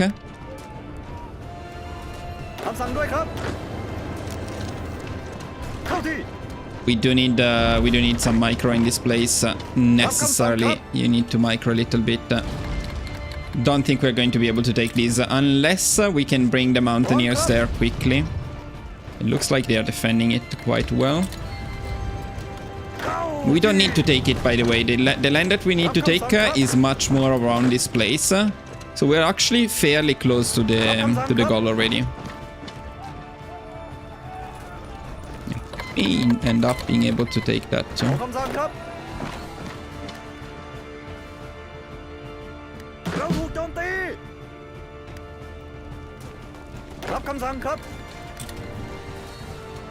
I think we should be close, honestly. I don't think you can see that in any way, unfortunately. Because it doesn't say... It says what you need. But it doesn't say... Actually, it doesn't even say what you need now, I think. But it doesn't say how close you are to getting it. Let's see if we can go down there in this way. Come on, if we take this... okay, we got it. Another job well done, boys. Another job well done. And this was actually the difficult part. So we got this piece in there. From now on, it's much easier. We have 2 more limited wars to fight. One is going to be in here. Actually, both of them are going to be in here. Now, the only problem that we have right now is that this time we do need to defend the other front as well. Otherwise, if they push us quickly from here, it's going to be a problem. So the defensive divisions we created, we're going to leave them back here on a full back line behind this river. And then behind this river, we give up on this area. And that should be enough to get everything we need. We already have the claims, we just need to get in position.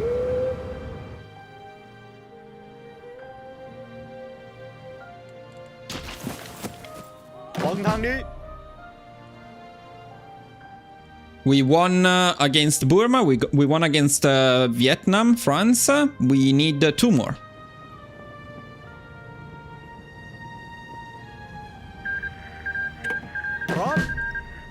Which hopefully we'll be getting soon. Now here I do like to boost a bit the mountaineers because they are alone in this area. So having some planning would be nice. ฟังทางนี้เข้าที่ Let's also give them some พร้อมเคลื่อนที่ organization at least. พร้อมครับท่าน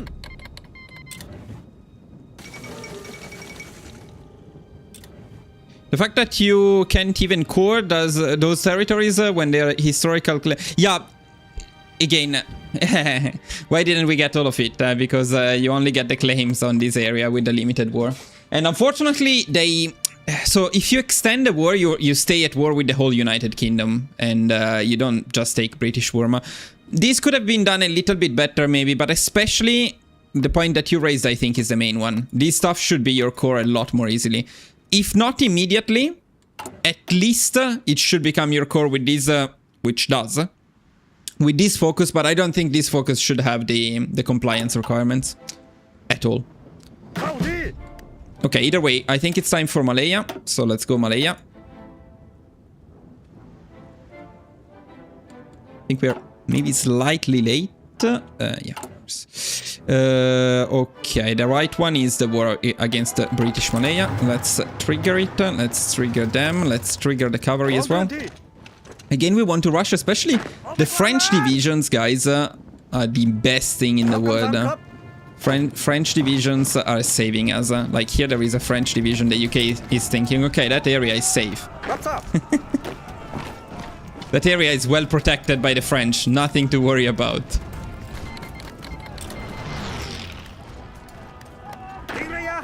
No, keep going there. I'm so stupid. Ouch, that was my cavalry that exploded over there. That's a little sad. This cavalry is not meant to fight. Okay, though, because what we are meant to do here is just rush the victory points with the cavalry, and at that, they're very good.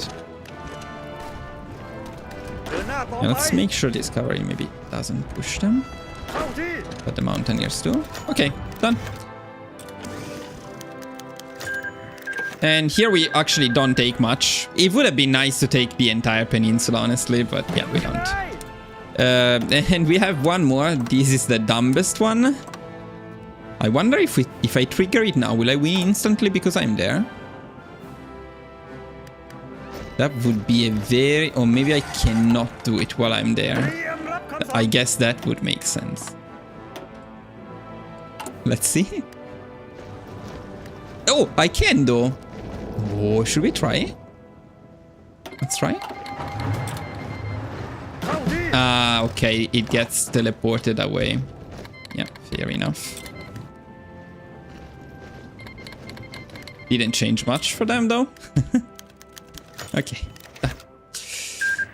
And that's it. The limited wars are done. The best part of the DLC has been shown, but we're not done yet. I will show you the continuation of SIAM. Again, a good idea, as I said in the premiere.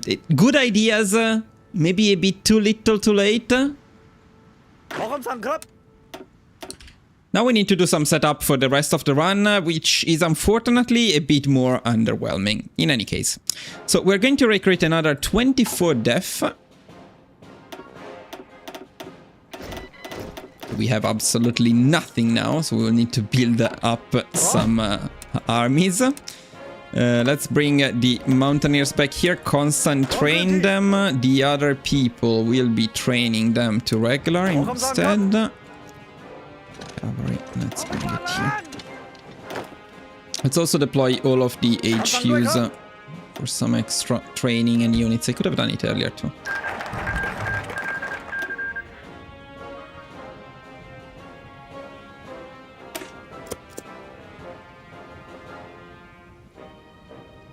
Okay, and let's go. Let's also do a save here.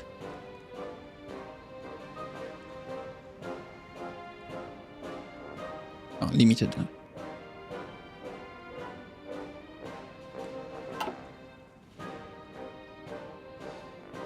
As a side note, if you haven't visited Singapore, you should. It's an amazing place, very modern, respectful to tourists. I should indeed. I do have plans to explore more the area in... well, I also want to go to China, because I have never been to China. Now that I made the Communist China guide, I think I should be fine. So. I can go.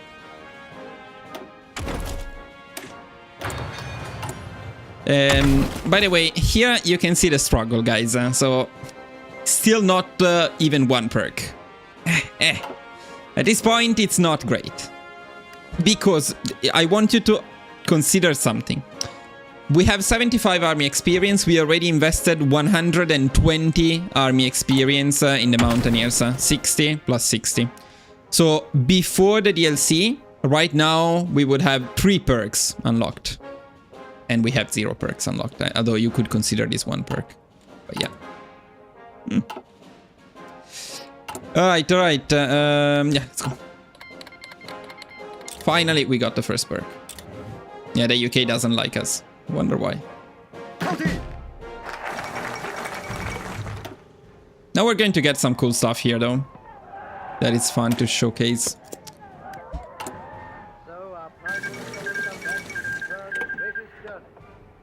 Now, we need manpower, so we're going to pick the Minister of Defense here. It's a nice 2% recruitable population, so this guy is quite OP. Expensive, but OP. And then soon we're going to pick these new Thai cultural mandates, which are pretty nice, pretty fun. You will see them. So the first 2 we get for free, and then we need to pay for them. So those are a lot of buffs, and I wrote the numbers that we need to pick here. So we go for 1, 5, 8, 9, 10, 12, 6, 11, and then the rest. So let's start with 1, 5, and 8 maybe. 1, we get stability.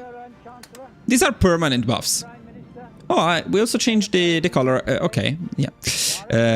Never noticed. 5, 8, and 9. Okay, 5. Dockyard output, factory output. 8. Political power gain. And then 9.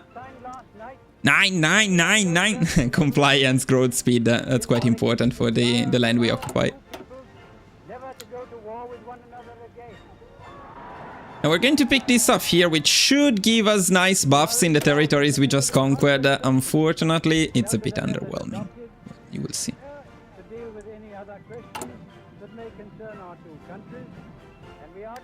Okay, what do we need? 9. It's time for 9. Okay. In the end, we pick all of them. It's just a slight difference in the priority order.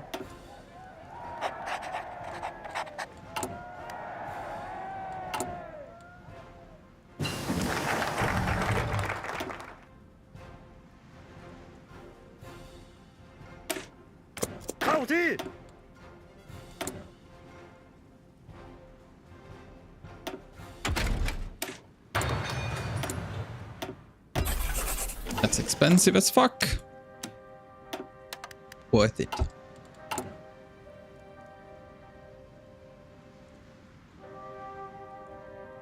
Okay, meanwhile, we're also going to pick, finally, our Grand Doctrine. We're going for Grand Battle Plan. We're going to pick the Tactic right away. So we have all of the advisors in the world, but for some reason, we have no Navy, no Air Force.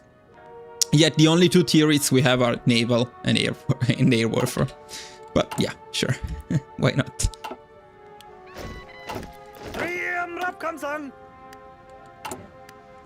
Okay, what was the one after 9? It was 10. So, more political power gain. The cavalry. Let's deploy them. And... nothing, never mind.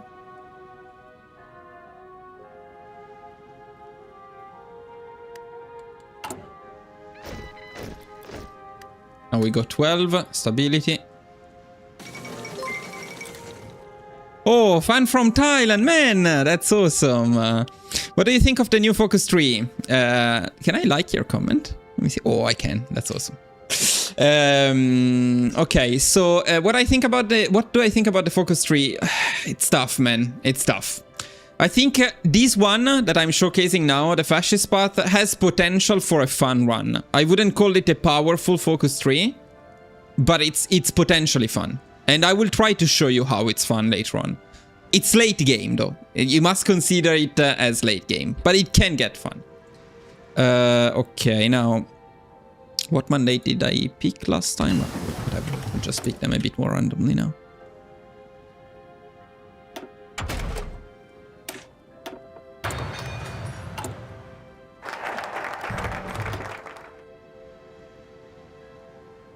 Now we get the movie theater. This is one of my favorite because Thai movies, all Thai movies are famous. How do you unlock the HQ Division Designer? You need to buy the DLC, but then you just click here, you click edit, then you just do whatever you want.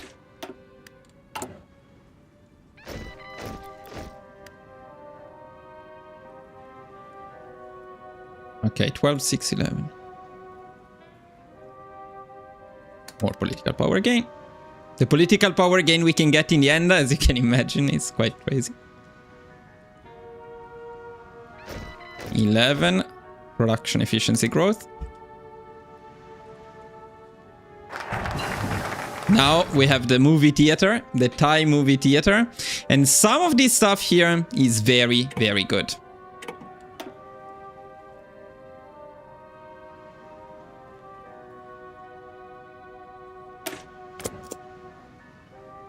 This DLC should be included in the pass, I believe. Yes.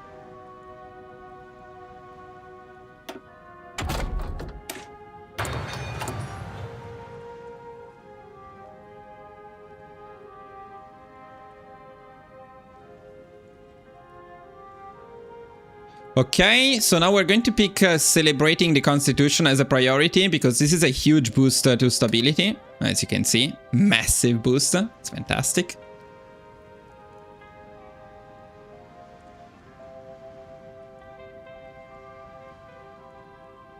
And we can finish these mandates. And we are also going to pick Tip of the Spear at this point. This finally gives us a bit more special forces capacity. So we're going to deploy the max amount of mountaineers to make our army a bit more meaningful.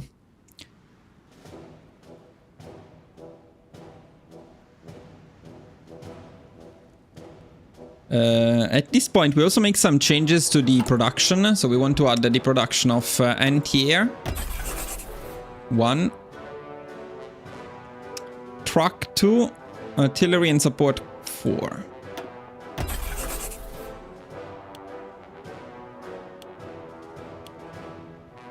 Need to take them from guns, which is a bit painful at first.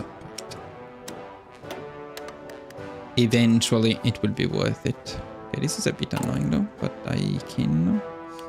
maybe we should do 3 there. What do you think? It's possibly better to do 3. Okay. Sorry. Let me change that.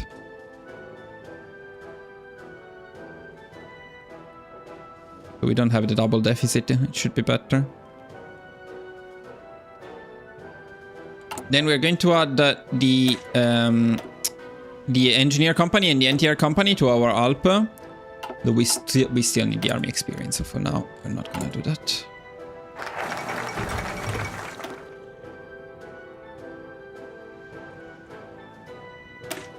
Now we're trying to get some civilian factories because we have a very small amount of civilian factories, so that's the priority with the focuses we're picking.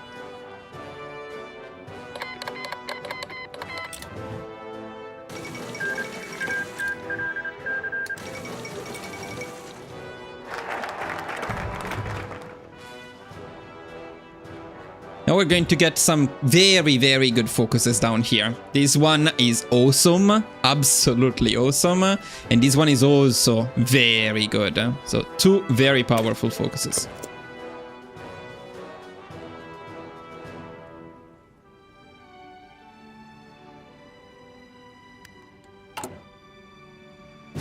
Okay, let's deploy the mountaineers.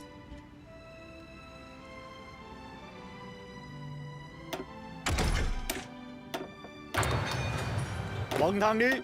We keep training them constantly for the perks. And as you can see now, we are unlocking the perks actually a bit faster. So still a lot slower, but we're getting there. At least we're getting somewhere. Okay, the aluminum deficit is already back at 2. Why? Whatever, it's fine. Okay, that's another Mountaineers perk. We got an agency through some focus. I forgot which one. That's good. Now we can add that to the Mountaineers, the Engineer Company and the Support Anti-Air. So these Mountaineers are becoming kind of decent at this point. Now, thanks to the fact that we went specialized special forces, or elite special forces, we still have good organization despite all of these support companies. And we get decent soft attack.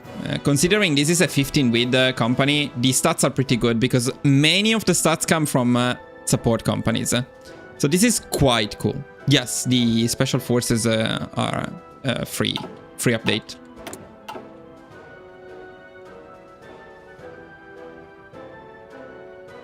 So now we want to connect a railway, so we are going to prioritize these.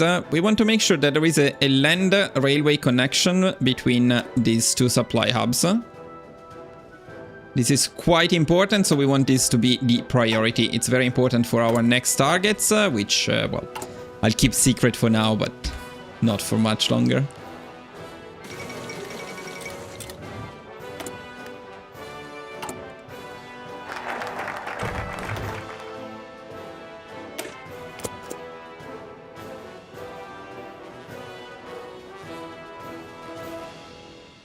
So now we're going to use the abandoned French tools, which gives us a very nice 1 year ahead of time penalty reduction for production, which is a huge buff.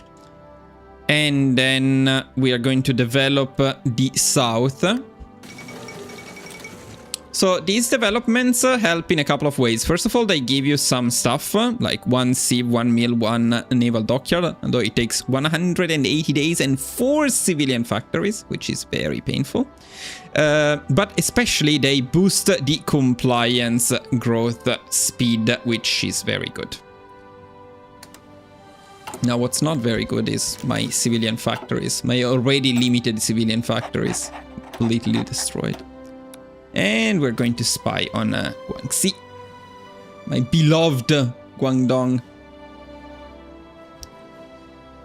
Okay. Okay, let's keep an eye on everybody. Looks like we're doing okay here.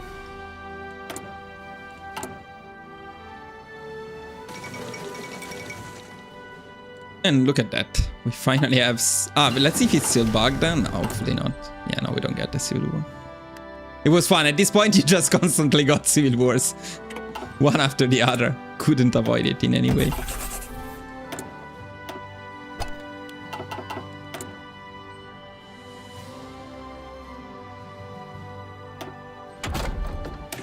Oh, look at this. Awesome discount. So we get tools, 1941 tools.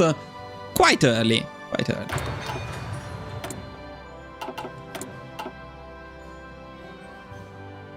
Okay, we're going to pick undoubtedly Love Nation.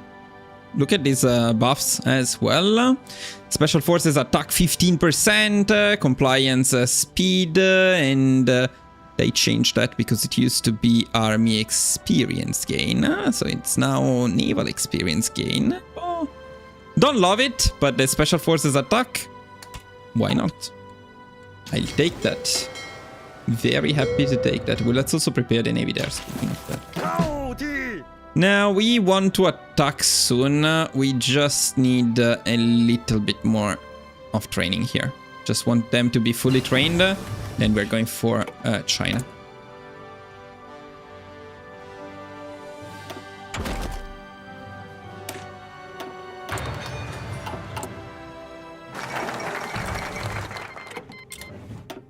As World War II is also starting. I am speaking to you from the cabinet room at 10 Downing Street. This morning, the British ambassador in Berlin... Oh yeah, sorry. We also wanted to add support artillery to death. Now we'll need a little bit more of training. Prom, Club. To withdraw their troops from Poland, Prom. a state of war would exist between us. I have Props to tell up. you now Ouch. that no such undertaking Okay. has been received, and that consequently this country And we are going to pick Thai Soldiers Blood. Division organization, attrition, and breakthrough is very good, but they added a nerf. They added a consumer good factories factor 10% that wasn't there. Motherfuckers. Okay, it's still good, but it's painful to pick now. Prom, Club. Okay, I see what you're doing, Paradox. I see what you're doing. Okay, we want to justify on China either way, because we are basically ready. Prom, Krianti. It's time. Rap, come, It's Song, time Club. to stop training, not to train everybody forever. Okay, it's time to get in position. So here it's going to be a pain. It's going to be a painful push, especially because I cannot give them the entire... No, guys. We need to... Let's test the spearheads. No, it's still bugged. What the fuck? No, it's still bugged. Why? They said it was fixed. You see it because the green part doesn't highlight these tiles, which means they will get stuck and not go there. But why? No. Rap, come, Song. No. I cannot believe it. Oh my godness. Okay, anyways, the mountaineers and the cavalry will always be together. The cavalry, we don't want it to push, but we want it to support them. And we're going to use a defensive army on a full back line around here. So they will cover this part of the front. We will not go up there because up there are no freaking supplies. And will not push Yunnan because in Yunnan there are no freaking supplies. The other army will be supporting here. Prom.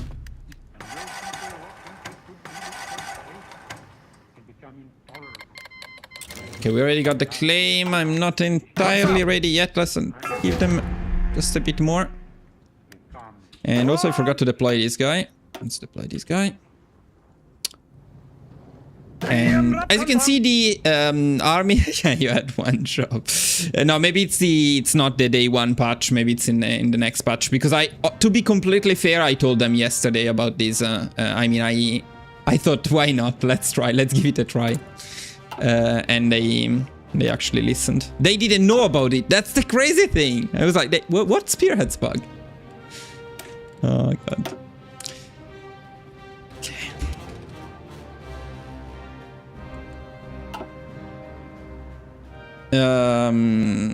Okay. Okay, boys, it's time. So, war on China. So now, in theory, we can join. No, we cannot join the Japanese faction because we are not an East Asian country. Okay, I see. It's a very interesting conception of East Asian countries. But yeah, sure. So what we need to do now is we're going to actually pick the commander civilian trains to get some trains. We lose stability, but we do need the trains right now. So that's more important.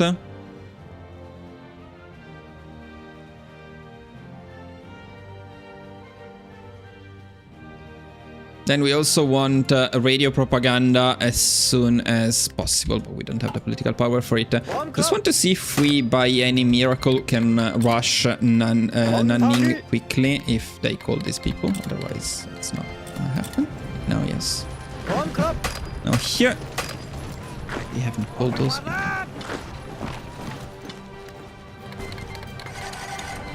Too fast. Not gonna happen, is it?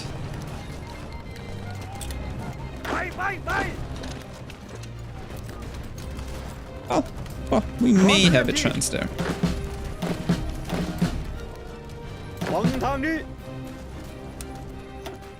I would very much like to adjust this front. The problem is... okay, finally.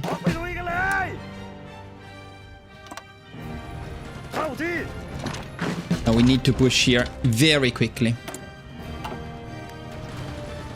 I don't know, if we could, by a miracle, get Nunning, it would be fantastic right now. I don't know, because they probably reinforce Mim. No, it should be possible to go there. Nice! Oh, that's a very successful initial push. That's not always the case. Nanning, of course, has a supply hub that is right now not connected, but it's still good. Now, here is a big carry by the Mountaineers. The entire war would be a big carry by the Mountaineers. Now we can pick radio propaganda. Okay, this is also very good because there is another supply hub in here, or there should be one at least. The thing that we need to keep doing while fighting this war, and it's very important, is always connect the supply hubs to the railways. They can go through the coastline, but it's much better if we have the railway access.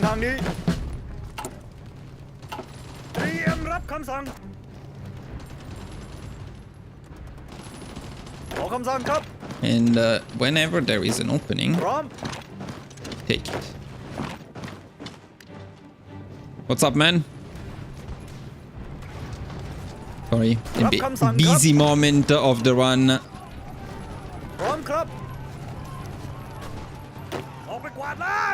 Now, here is an absolute nightmare because there are no more supply hubs until here.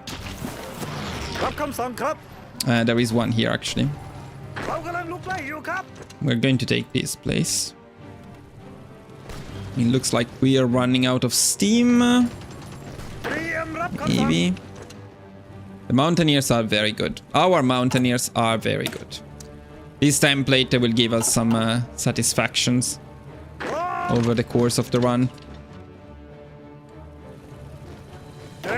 But this guy will die unless we help him very, very, very, very quickly. Whew.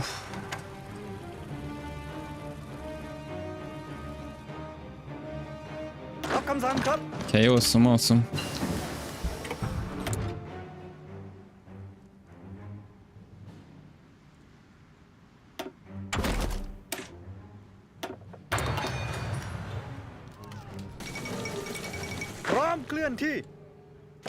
Time to stop pushing with the cavalry for sure, and soon it's time to stop pushing with the Mountaineers as well. But we are pretty happy. Ooh, now that not happy about. Motherfucker.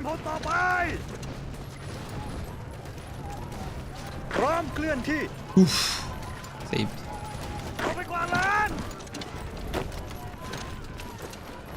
Okay, stop pushing. We need to readjust this mess of a front. And we need to either go here and get this supply hub or here and get this supply hub. Both are tricky. Usually this one south is a bit easier. No, that's not the way to go. Because we can use the fleet to support with some short bombardments. You decided that's the way to go there. Well, that's fair. I mean, that makes sense. Can you instead use the railway and go the other way? The proper way? And also, of course, who else got completely bugged? No, this front line is actually correct. Cavalry is completely spread. Okay. Well, it's always a mess. If that cavalry is in trouble, we need to defend it.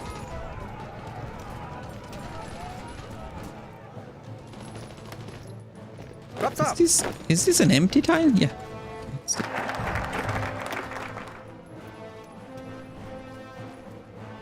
We're going to bypass this focus, and now we're going to pick some very important focuses, mostly because... actually, this one first. This stuff will slowly boost the civilian wing support to full, and once we have the full civilian support, we will gain a lot of compliance, which is the key for the rest of the run. Since we lack cores, and the only cores we can get are through compliance. So compliance will play a very important role. Now you can see how painful this will be. It's already obvious that it will be painful. พร้อมเคลื่อนที่ Especially because these guys take forever to go there. Bro, that's a very good suggestions that he gave me right there. See, that's why I should always record live. Okay, also, we are going to pick war bonds now. เรากำลังลุกไล่อยู่ครับ We need to get some... we will not get supplies, very unfortunately, but we can at least get some planning once they are in position. เอาไปกวาดล้าง Let's give them the planning. And then we try to rush Guangzhou and see if we can do something from there. มองทางนี้ Can also speed up a little bit. Well, boys, it's time to try this. I think we go from กวาดล้าง to at least 2 sides, and then we hope to push maybe down here with the navy boost.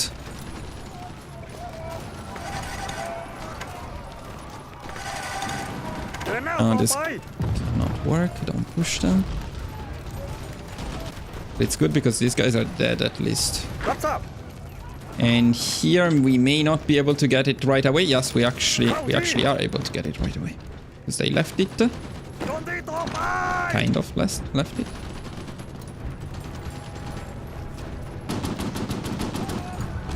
Awesome. Very, very important victory point.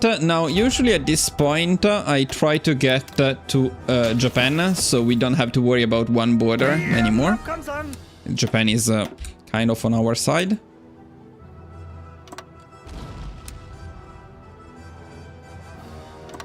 We can push in here maybe. And then we'll try to get the capital in there. Okay, we also need to keep picking some stuff in here. There is a lot of stuff to pick. The next one is celebrating. Can I pick celebrating? No, I cannot pick celebrating yet. Okay, so we'll pick it a bit later. The other thing was... no, nothing, never mind. Okay, we'll wait for it. Yeah, that will take a while. Let's see our Special Forces doctrines. You know, slowly making progress. At least we got this one, which is very, very important. So at least the soft attack on this template is very good considering the width. ออกไปกวาดล้าง Mistake. This is nice though. เรากำลังลุกไล่อยู่ครับรับคำสั่งครับ Now let's see if we can get to... ออกไปกวาดล้าง Actually, defending that would be nice. ทิ้งระยะห่างไว้ The mountaineers there. กำลังเล็งเป้าพร้อมครับออกไปกวาดล้าง Let's see. Okay, we need to reassign a bit the infantry.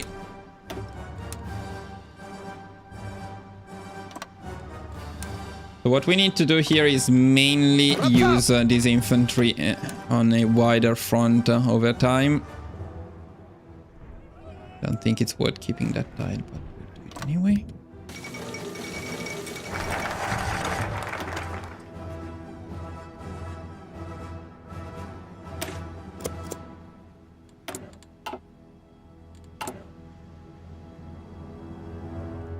Okay, we can pick celebrating the Constitution again. Again, this one is good for stability.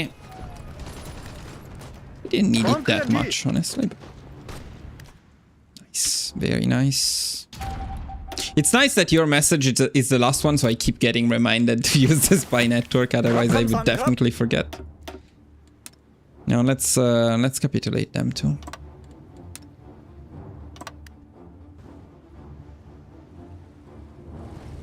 รับคำสั่งครับ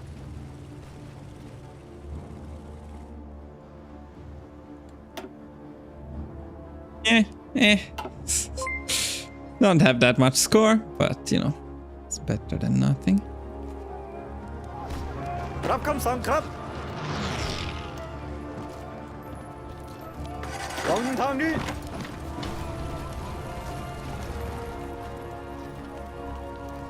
ร้อมครับ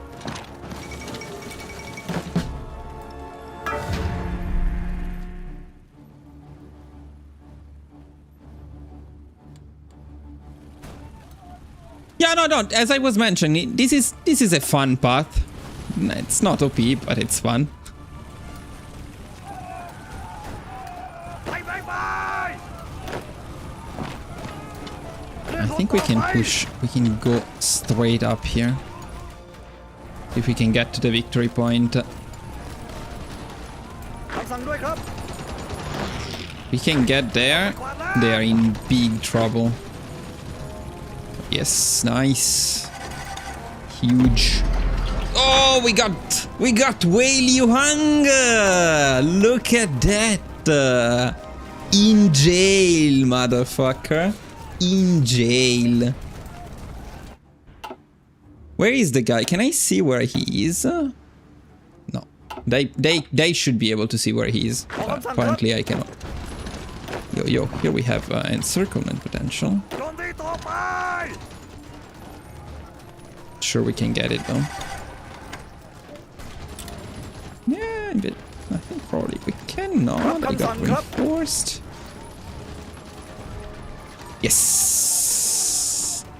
We did lose one cavalry for that, but I'd say that was worth it.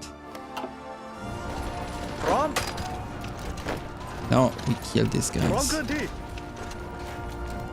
Oh, but that mountaineer may not be able to survive much เราถู longer ก in โจม there. ตี Okay, I'll sacrifice some strength there to ensure that we keep the encirclement.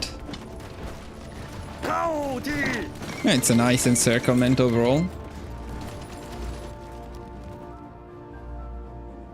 Nice. เตรียมรับคำสั่ง Very nice, very nice. We took some damage here and I am remaining a bit behind here. So let's make sure that we don't forget stuff. We want to get the ground support expert at this point.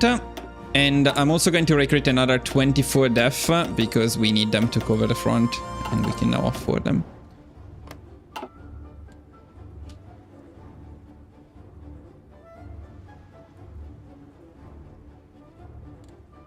Okay. It's time probably to adjust coal. Let's make sure that railways are fine, but now they should be fine. พร้อม And then what we can do is we can shorten a bit their front here. Like this. Japan is doing weird stuff. They are not doing great overall. They're a bit behind the schedule, which will probably make us be behind the schedule as well. Especially because right from now on it gets a bit painful to push.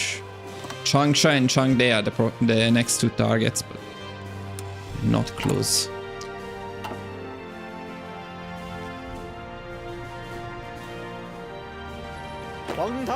Can you maybe help that guy? No.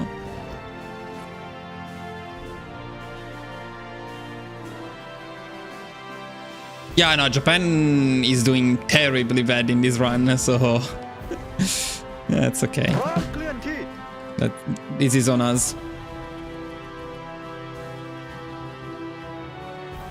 Okay, now I think the first priority will be to stabilize the front a little. We're going to develop, by the way, northern Indochina as well. And with this focus, we will switch to full support, civilian support, which gives us the daily compliance.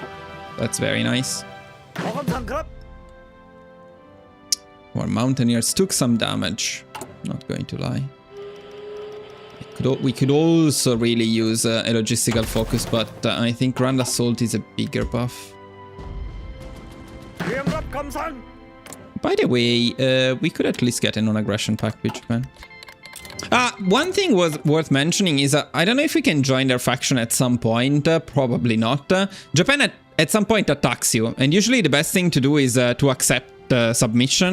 You join them, and if you're a bit later, which is maybe ideal, if you're a bit later, you just join their faction and then capitulate China and immediately get rid of any debuff you may have with Japan, and in fact they pay you back. So, but unless things go very wrong, we should be able to capitulate China before that happens. Let's see, but we should be able to capitulate China faster. Okay, let's start sending over the new divisions, even though they aren't trained yet. Even not trained divisions will work all right here. And I think we may be able to get some more mountaineers as well. Did I deploy them?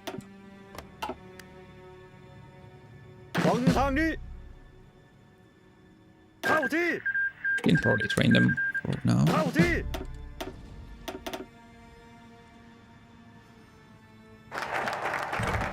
There we go. So now we start getting a lot of compliance.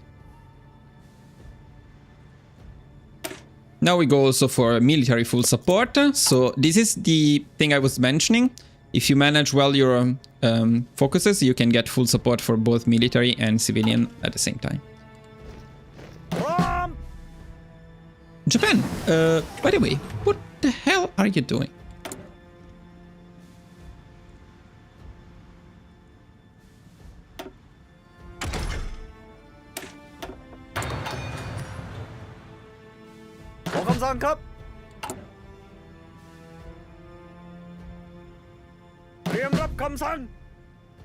You know what, let's train them entirely. Should have done it a bit earlier so we get some more perks. This one is not too far and it reduces the Special Forces cap contribution and the supply user, and it gives us organizations. It's actually very, very good. Here you need to keep picking this stuff here when it's available. No, not now actually. But now we're fine. We're probably going to get the decisive battle expert. Okay, let's deploy them too. No, wrong army.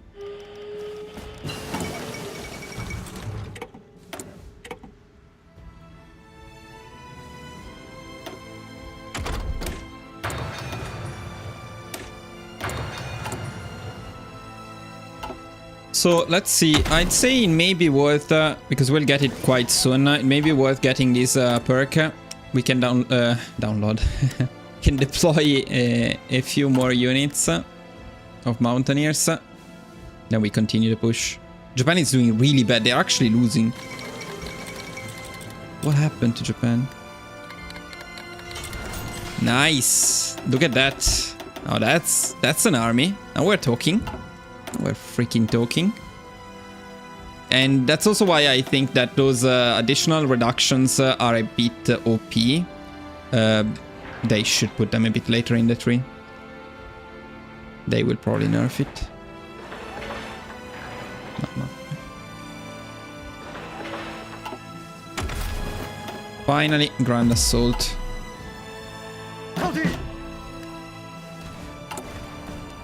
I don't know, what do you say? Do we wait for these guys? Yeah, I think we wait for them. But not all the way to... not all the way to regular.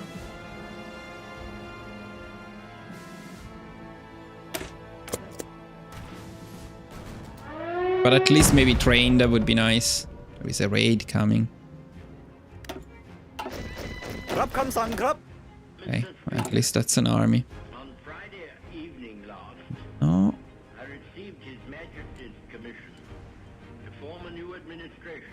Yeah, let's also develop these for the compliance. Now, where is the cool stuff here? This is the cool stuff. Okay. So now when you have a lot of mountaineers and you train all of them, as you can see, the mastery gain is actually very good. So we will actually finish completely, unlock the doctrines quite fast now.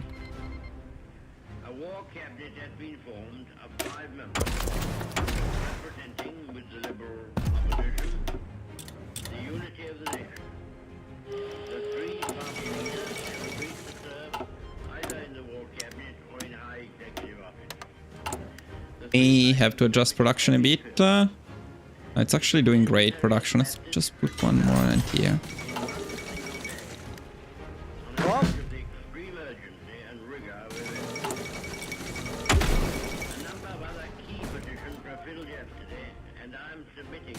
Yeah, just 1 month. I think it's worth it. Wait for it.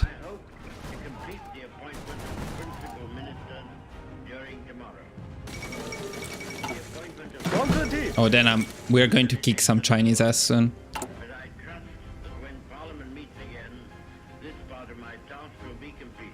Okay, let's also take this one. Yeah, okay, so we're starting to get a lot of compliance. Unfortunately, it's still not enough to get the course because you need compliance in a lot of places. I don't even know if we control all of those places. It's very difficult to understand. Sadly, man, no secrets, just a good computer. In any case, we don't want to make them collaboration governments.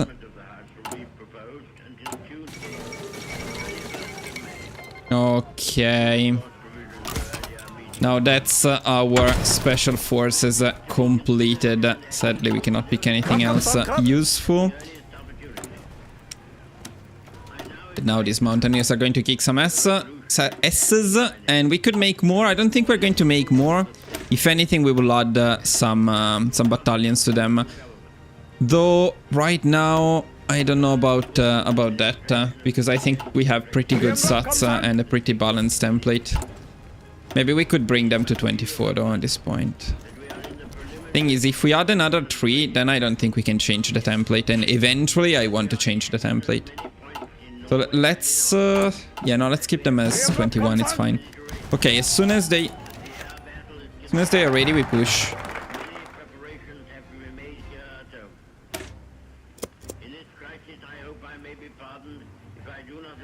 We are late. Definitely late. At this point, I usually had defeated China, but that's because Japan sucks. That's because Japan absolutely sucks. It's not my fault. Well, let's go. At this point, yeah, you know what? Assigning the planes with actually missions would have helped them across the run. Could have been useful. What's Germany doing? Germany is doing... Oh, by the way, they added a setting to remove the speeches. Because I complained about it after the live with the Navy. I was going crazy in that live. Well, let's see if we can capitulate China on our own, while Japan is doing something. I mean, I'm pretty sure these mountaineers are now completely unstoppable. Let's see the modifiers they have, by the way. Boys, look at that. 48% buff from country, 23% from commander skill, 48% for planning bonus. And we have the bad tactic right now. These mountaineers are insane. And they are 15 with. When we bring them to like 30 with, insane.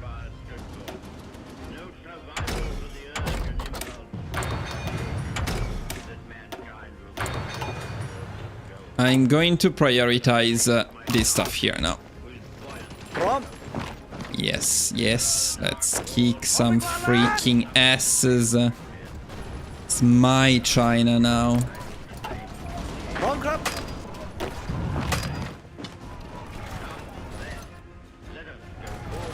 I like the way this is going.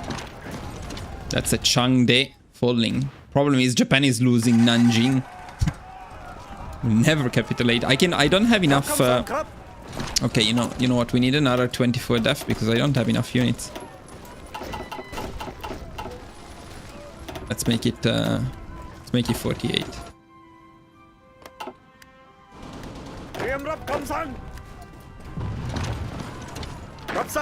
Yeah, but they absolutely have no hope of stopping these mountaineers at this point.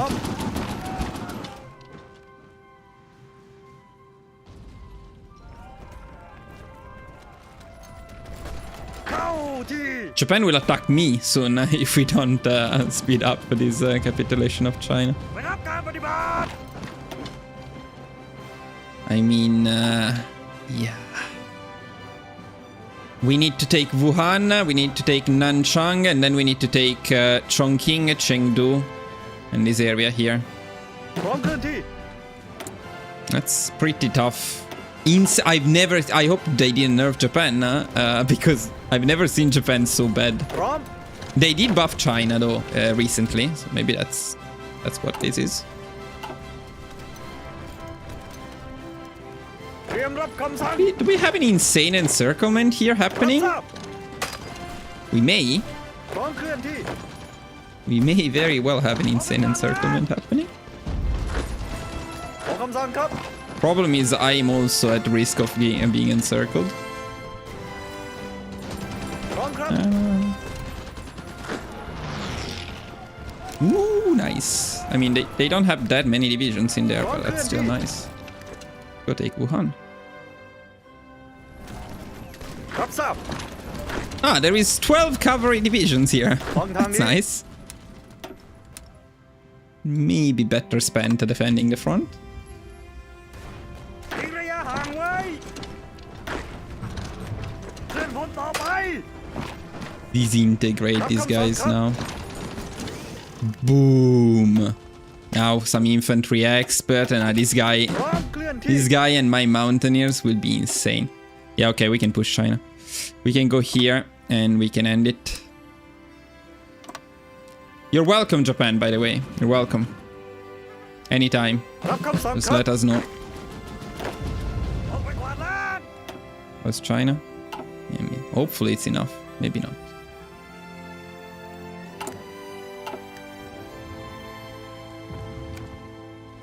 เตรียม I รับ mean, คำสั่ง if there is nobody, we can just go. No, not since no compromise, no surrender. But I mean, bad maybe, but not this bad. This bad, I've never seen them. Okay, that's the last focus I had on my priority list. So now we'll just pick random ones. Which means that usually at this point, China capitulates. In our case, we're going to be slightly late, but you know what? It's fine. It's not like I have to sleep because it's fucking 3 a.m. Nah, รับทราบ it's fine, it's fine. พร้อม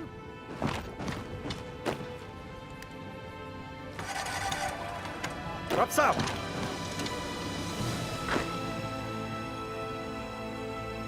เข้าที่ Oh, there is nobody. I don't know what China and Japan are doing, but apparently they're having a lot of fun among themselves. Damn it though. เตรียมรับ We're คำสั่ง so far from capitulating them.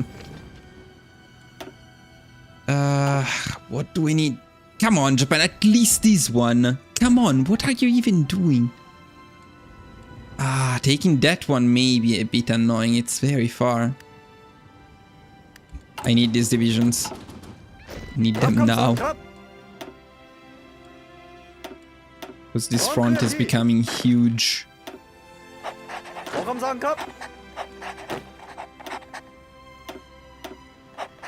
พร้อมเคลื่อนที่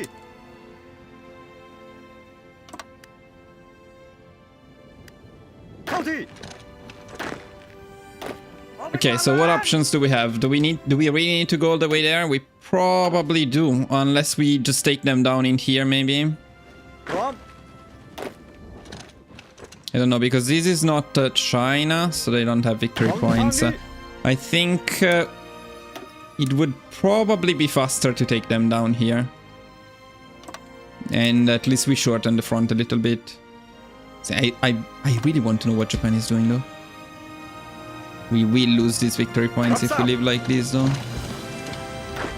They're using trains? They are using trains. Just taking forever anyway. This mountain is just push.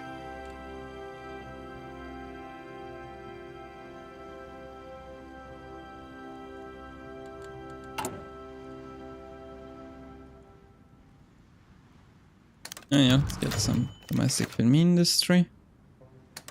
Get this one. What the fuck is this shit? Okay, that side is under control. My dudes are in the middle of China. เข้าที่ China, be kind to me. I need to sleep, please. Capitulate. รับทราบ Okay, let's go.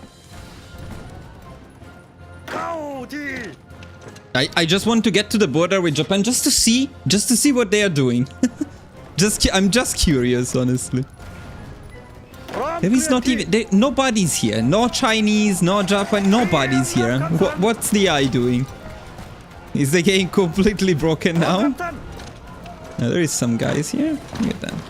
Kill them all. Well, that should be bad for your war support, China. And we may be thinking about capitulating. Oh, you are thinking about capitulating. I see. That's nice.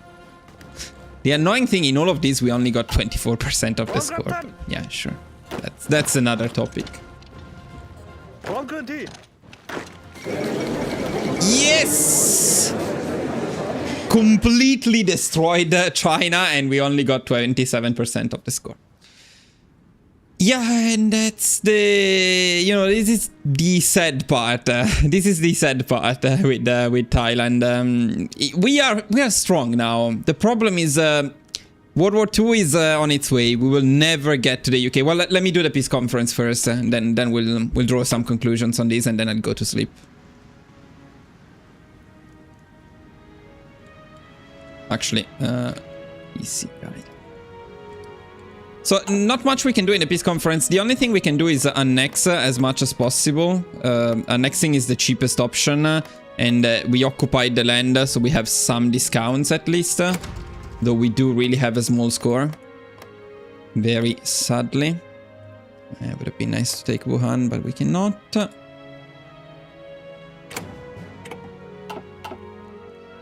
And then once we start fighting for stuff, let's take Wuhan though. Changde, I'll leave them Hubei, and then I would like here to at least have some kind of united territory.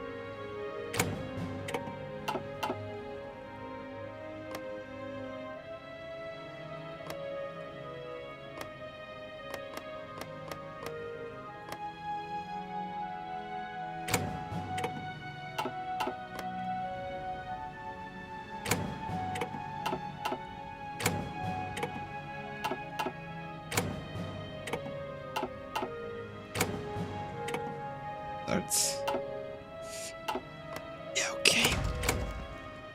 Oops. Well, Wuhan will not be in a great position, sadly. Yeah, don't think there is much else we can do here. Yeah, they also have this reorganized national government of the Republic of China, which has claims, at least, if not course. Maybe they have course. So, a bit later than in my original run, but more or less with the same result. This is acceptable. What should we say? It is only 1940. We have a fairly decent amount of factories, and now we have good stability, good wood support, and we do have very good modifiers. I mean, if you look at this stuff here, the modifiers are quite insane. This one is awesome, this one is awesome, this one is awesome, this one is awesome. That 0.1% compliance daily is insane. Construction speed, and also there is that train max speed, which nobody knows what it does. Do trains speed matter? Like, what kind of speed is that? But whatever. Like, this one is awesome, this one is awesome, this one is nice, this one is nice. This one is very nice. Nice. Nice. Nice. So, a lot of very nice modifiers. The problem, and I would say at this point this is the main problem, of course we can switch to limited conscription, so probably the manpower is also not a massive issue at this point. We still cannot get the course. And mind how far we are. Like, out of all of the requirements here, we only have one. And this is absolutely not okay. So to me, it's obvious that this focus should not require compliance. It should only require to win the... It also makes sense because it's right at the bottom of the border wars. So after winning the border wars, you core the land. And that's the obvious choice. Either way, if I had to continue this run, which I will not do, what I would probably do at this point is fight Japan exactly like you would fight Japan as China. So it's in a fairly similar situation. We are like a shittier China at this point. And then you push Japan completely out of China, then you drop Japan in Japan, you take down Japan, you take the Japanese Navy, and then with the Navy, with very good modifiers, I guess you can maybe join the Axis and capitulate the United Kingdom. Of course, I don't think it's possible to do any of this before the United States gets involved, so you will need to fight the US as well. I don't know, it's a late game run, and I'm not going to go for that because I'm not sure I see the potential for it.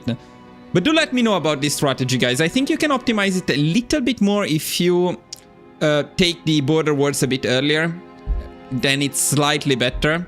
But with this strategy, we have an optimized setup so that even if you need to fight a little bit, you have the Mountaineers to fight. These Mountaineers are very cool, in my opinion. Like, right now, they have insane modifiers, and having 200 soft attack on a 15 with template is fantastic. Yeah, so let me do a bit of an outro for this video, so I don't need to record another one tomorrow. Yeah. But basically, let me know what you think about this run as SIAM Thailand in the comments, and also let me know if you continue it, what plans and what choices you go for. I think fighting Japan is the natural choice. Well, other than that, thank you for watching this video, and I will see you guys very soon in the next one. Bye bye. That was just for the video. Now I will greet you for the live as well. Final closing words about the DLC. Should we say something? I showed you the Thailand tree. Two of them, two SIAM trees. Democratic, extremely underwhelming. Fascist is still underwhelming, but it is fun, at least. Australia, in my opinion, everything I saw, extremely underwhelming. And Indonesia, it's the best one, and I will make a guide for it. And you will see it's the more powerful one of these paths. But I wouldn't necessarily call it fun, because you start as a Dominion, and until you annex the Netherlands, you stay as a Dominion. So you basically do nothing until 1940. It's the trend for all of these trees. Like, it looks like a Graveyard of Empires, but a bit worse, honestly. Like, India was more powerful than this. But yeah, it's Graveyard of Empire kind of level in terms of the focus trees. Unless, of course, I missed something. The headquarters, you saw them. You also saw the capture commanders. Not really impactful stuff, honestly. Not something you pay attention to. It's just, yeah, you put some army experience. It's a bloat kind of feature. It's not a needed kind of feature. Special Forces doctrines, surprisingly both underwhelming and overpowered at the same time, which is interesting. But in the end, it's okay, I guess. But you can imagine how bad it was with double the mastery cost and 1/10 of the mastery gain. What else? Ship captains. Do I need to talk about that? Do we really need to mention the ship captains? The free update is indeed better than, well, at least that's a good news. Yeah, so boys, I need to sleep. Thank you all for watching. It was fun. And probably I will be doing more lives over the next few days whenever I find the time. Though I first need to edit this video, and probably the edited version will be available next week at this point, because I don't know when I'll be able. For members a bit earlier, but at least you have the unedited version in the form of this live. Alright, thanks again. Bye boys. See you next time.